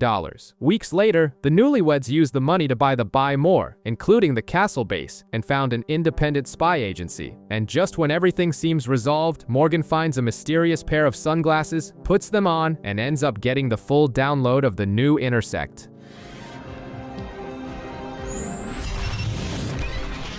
Chuck, Sarah, and Casey are on the edge of a cliff, one step away from being forced to jump to their deaths. The situation looks grim until Morgan appears out of nowhere. He uses his new Intersect skills, kicks some serious ass, saves everyone, and recovers the valuable vase the team was sent to get. The problem is that, right after, he drops the vase and it shatters on the floor. To make matters worse, the prize wasn't the pottery, but a microchip hidden inside it, and the vase itself was supposed to be the team's payment. Back at Carmichael Industries headquarters, the financial climate isn't great. Sarah gives it to them straight. They're spending too much, and the clients have dried up. Salvation appears in the form of Woodley, a client Casey brings into the base blindfolded. The gig? Recover a fortune stolen by a scammer named Roger Bale for a 20% cut of the recovered funds. The plan involves infiltrating an exclusive party hosted by Bale. Morgan and Sarah smoothly score invitations, but Chuck's attempt to take out Bale's bodyguard with a tranquilizer dart turns into a complete disaster, and Casey has to step in with brute force. Meanwhile, the team's personal life is just as chaotic. Chuck tries to hide that he's looking for a house to buy, but Sarah figures it out while wearing a seductive dress that would make any spy hand over the country's nuclear codes. She confesses that her dream is simple, a White House with a red door and a picket fence. On the mission, everything goes wrong again. Just as Chuck is about to transfer the stolen money, Clyde Decker intercepts the hack, freezes the funds, and alerts Bale. With the team captured and Morgan knocked out, Chuck has to improvise without the perks of the Intersect. He poses as a nerd herd technician, threatens to wipe all of the criminals' accounts, and manages to coordinate everyone's escape using pre-recorded video messages. They survive, but Decker has frozen all the agency's assets. Chuck visits the perfect house he can no longer afford, but Sarah comforts him, reminding him that they still have the Buy More profits. What they don't know is that Decker is putting together a CIA task force to ensure the Bartowski team is wiped off the map. Carmichael Industries is trying to win over new clients with a serious corporate pitch, but Gertrude Verbansky from Verbansky Corporation steals the show with a dramatic entrance full of henchmen and laser sights. Casey is immediately smitten, given that he has some unresolved history with the former KGB agent dating back to a standoff in 1995. At the Buy More, Morgan starts showing that the Intersect is going to his head. He spots a bearded guy, assumes he's a terrorist threat, and goes on the attack. The minor detail is that the man was Carl, their new client. Carl wants the team to rescue his brother, Wesley, who is being held hostage by kidnappers. To prove the gravity of the situation, he shows them his brother's severed finger and pays a $200,000 advance. Chuck is given the thankless task of being Morgan's handler, but the kid is out of control. During a trip to a convenience store, Morgan tries to stop a robbery by playing the masked vigilante. Chuck has to save him from getting shot, which only earns them a harsh scolding from the team for acting like amateurs. During the raid on the kidnapper's fortress, Morgan disobeys orders and discovers the truth. Wesley is in the witness protection program hiding from his own brother Carl. It was the client who cut off the guy's finger. Ignoring any sense of danger, Morgan decides to break into Carl's office alone, dragging Chuck into the trap. Naturally, they are both captured. Left with no choice, Sarah swallows her pride and hires the Verbansky Corp to execute the rescue, which eats up almost all the money they were paid for the job. Put your weapons down.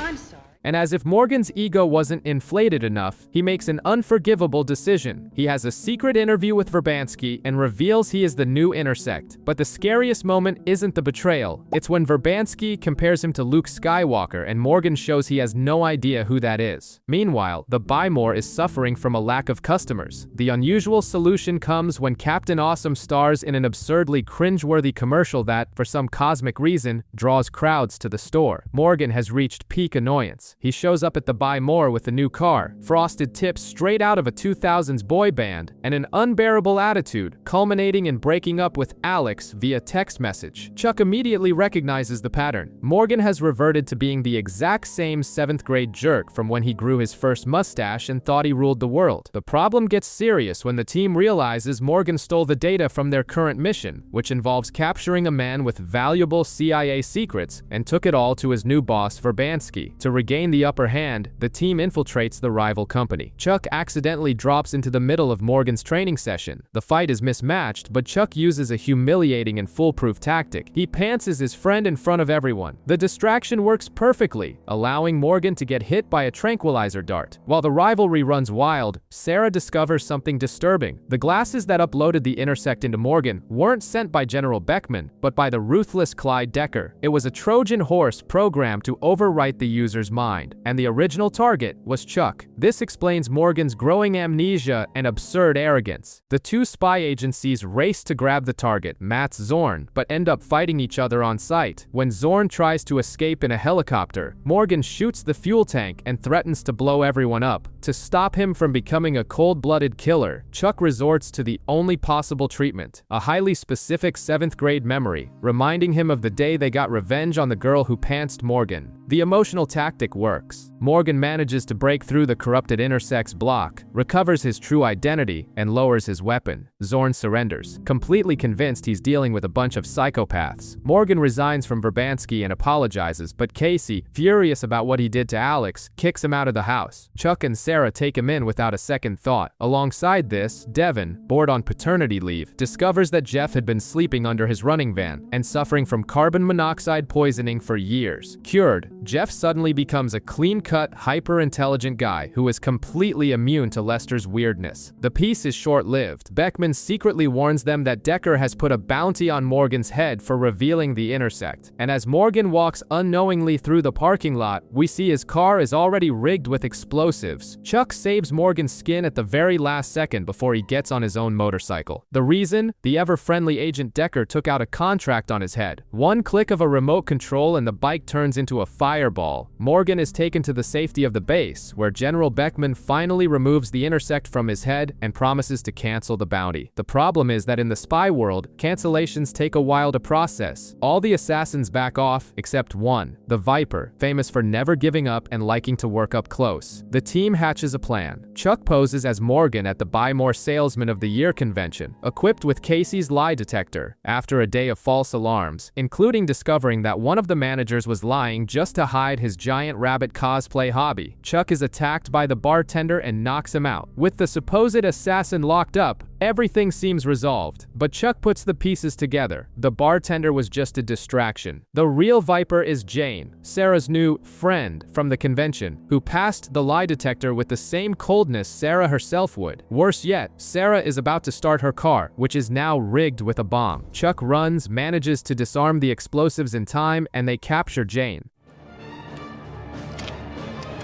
Sarah, wait, don't move. Oh my God, what? Oh.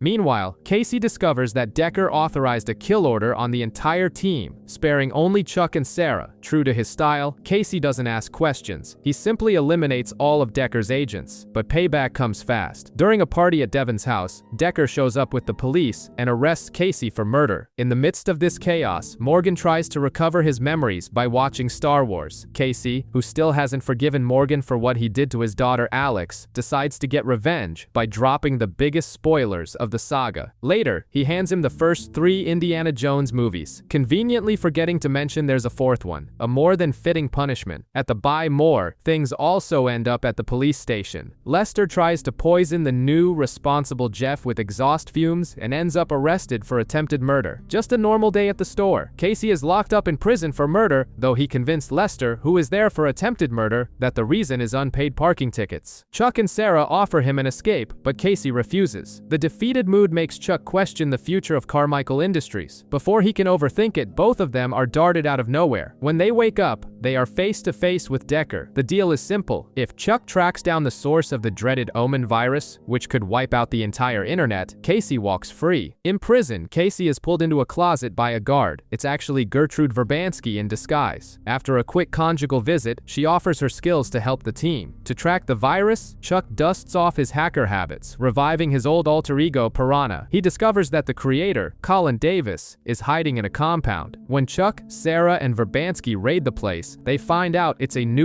colony. Chuck and Sarah have to strip down to infiltrate, and they end up locating Davis, who swallows the virus chip in a panic. Out of patience, Verbansky solves the problem by forcing the guy to chug syrup until he pukes up the device. The activation key is held by a group called The Collective. Chuck goes in pretending to be a master hacker and is challenged to breach the Federal Reserve. Instead, he sabotages their security system, opening the doors for Sarah and Verbansky to grab the activator and escapes in the dark. The team meets Decker for the exchange, but the agent reveals it was all a trap. He framed Chuck with the virus, securing his name on the country's most wanted list. Decker thinks he has won, until Verbansky reveals to the team that, during a brief scuffle with him, she slipped an explosive into his jacket. Seconds later, Decker is blown to pieces. With the agent dead, Verbansky has to flee the country, but not before helping Morgan break Casey out of jail using a fake transfer. And if Decker thought the trap would make Chuck give up the spy life, he achieved the exact opposite. Now they've decided to become the best in the world just to survive. The walls are closing in, and Chuck feels the CIA's manhunt has gotten personal. The ultimate warning comes from General Beckman, who calls to inform them they are all under arrest, but taps her fingers on the desk to send a Morse code message. Run now. The team splits up. Chuck and Sarah hide out in an isolated cabin, and Casey goes after Beckman. The vibe in the cabin is tense. Chuck is paranoid about the Bartowski curse, the fear of ending up like his parents, living forever on the run. Sarah assures him he's being dramatic. Meanwhile, Ellie and Devin go out for a romantic date. The problem is that Devin, addicted to racking up restaurant points, made the reservation under Chuck's name. This lights a giant beacon for the team of corrupt agents led by Robin Cunnings. Thinking they're playing a spy game, Devin and Ellie get into a mysterious limo. When they realize neither of them ordered the car, panic sets in. They jump out of the vehicle and try to run, but end up falling for Robin's smooth talk and become hostages. Chuck's phone rings, but it's Robin on the line. She demands the Omen virus, or the couple dies. Trying to act like a lone wolf, Chuck grabs the virus and surrenders to negotiate, only to find out that Ellie and Devin are already causing chaos in captivity. Using a bobby pin, Devin short-circuits the facility's power. In the darkness, Robin threatens to disfigure Devin's face. This breaks Chuck, and he gives up the virus's location. Robin immediately releases it onto the internet, fulfilling her part of the conspiracy. Before she can shoot anyone, Sarah and Casey breach the hideout and take down the corrupt agents.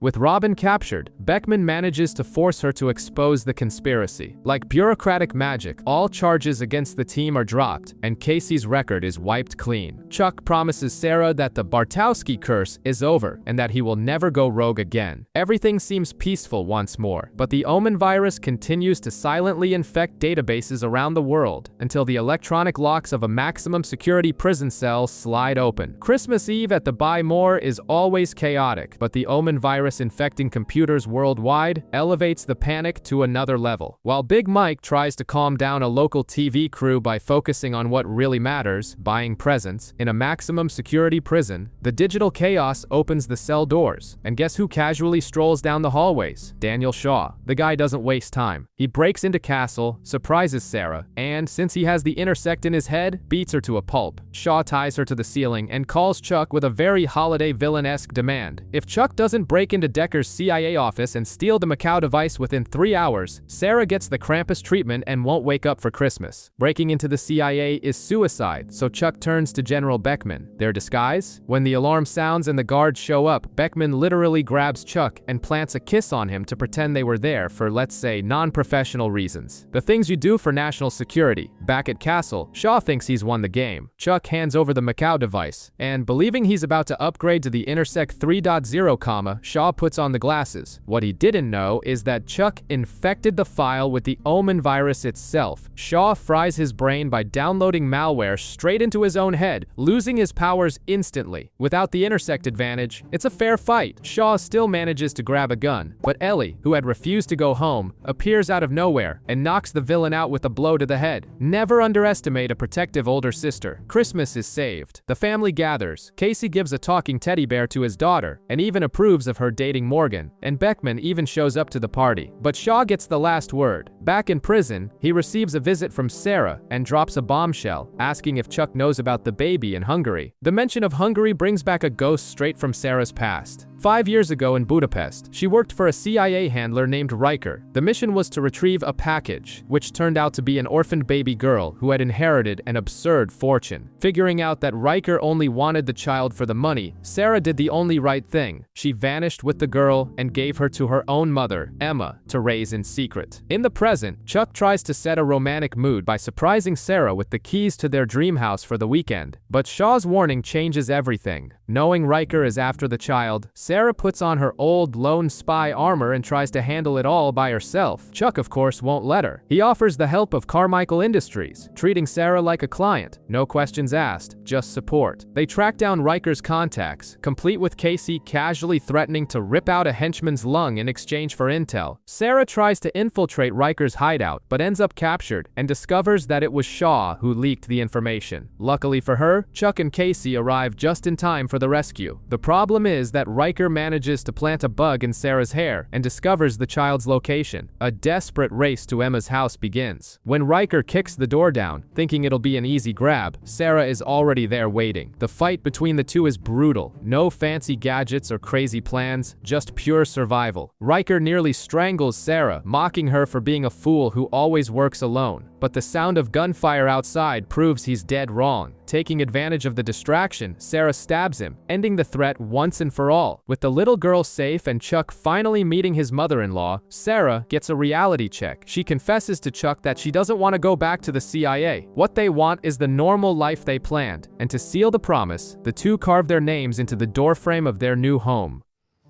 You still in?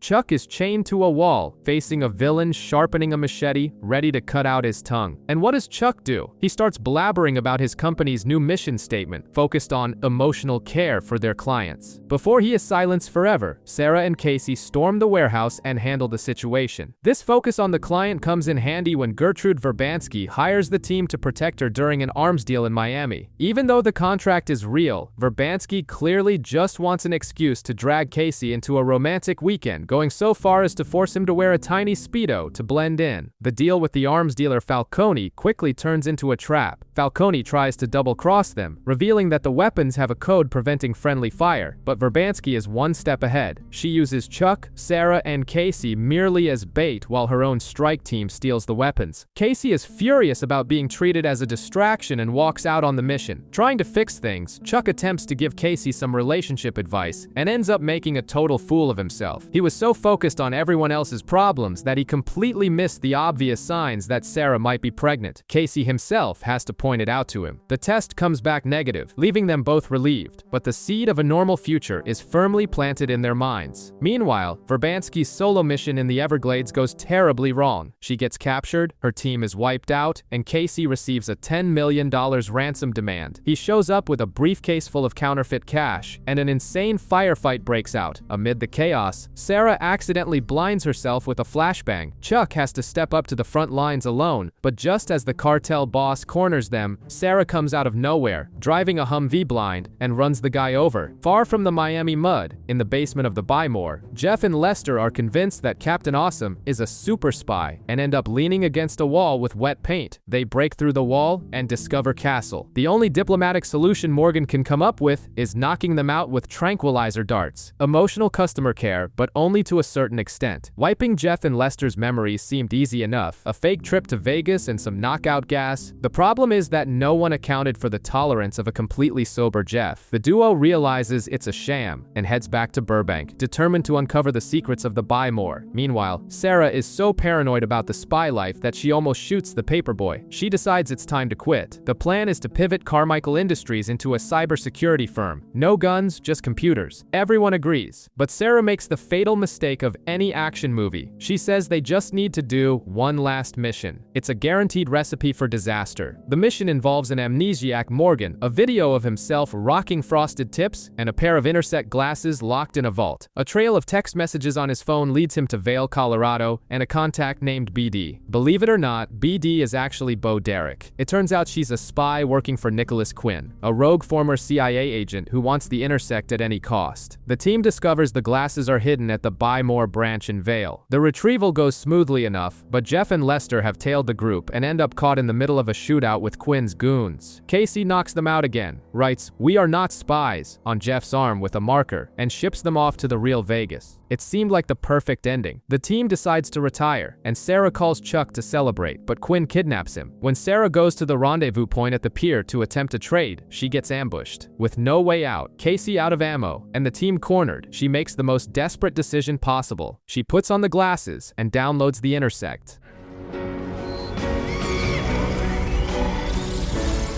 Gwen thinks he's won the game on the bullet train, holding Chuck hostage and believing Sarah and Casey are dead, but he underestimated an Intersect-powered Sarah. She obliterates his henchmen, fakes her own death, and infiltrates the train, saving Chuck and locking the villain inside a coffin. The relief is short-lived. During their escape, Chuck realizes that Sarah downloaded the corrupted version of the Intersect. She swears everything is under control, but back in Burbank, Ellie and Devin crack the mystery of what fried Morgan's brain. Excessive flashes from a damaged database cause irreversible brain trauma. Ignoring the invisible danger, Chuck and Sarah start planning a quiet future, complete with a white picket fence and kids. Making happy plans in the middle of a high-stakes mission is basically inviting the universe to ruin everything, and that's exactly what happens. Quinn's men kidnap Alex to force Casey to release their boss. Chaos ensues. Morgan and Devin try to save Alex by following Casey's instructions over the radio and using the arsenal inside his car. Meanwhile, on the train, Sarah completely loses control of the Intersect during her fight with Quinn. The worst part? The villain survives, captures Sarah, and discovers the perfect weapon. He forces her to flash on the Intersect over and over again, intentionally frying her brain until he wipes out the last 5 years of her memories. The episode delivers a devastating gut punch. Quinn walks into Sarah's room pretending to be her CIA handler, and the new mission he gives a Sarah who remembers absolutely nothing: kill Chuck. She returns to base pretending she escaped, but Chuck, who knows his wife better than anyone, instantly realizes something is wrong. He decides the Intersect needs to be destroyed once and for all and plans an infiltration into DARPA to wipe out the last existing copy. What he doesn't know is that Sarah is feeding every detail of the plan to Quinn. At DARPA, the tables turn. Sarah takes down the guards, uploads the Intersect into the glasses, and takes Morgan hostage. Chuck tries to reach his wife, begging her to remember the life they shared. Her coldness is absolute. She locks them in the room and plants a bomb which Quinn prematurely detonates via remote control. But Chuck is no fool. His emotional speech was just a distraction to swap the real glasses for fakes. Furious at being tricked, Sarah kidnaps Ellie. The car chase only ends when Ellie purposefully crashes the car to knock her sister-in-law out. Chuck then takes her to the dream house they were planning to buy. He tries everything,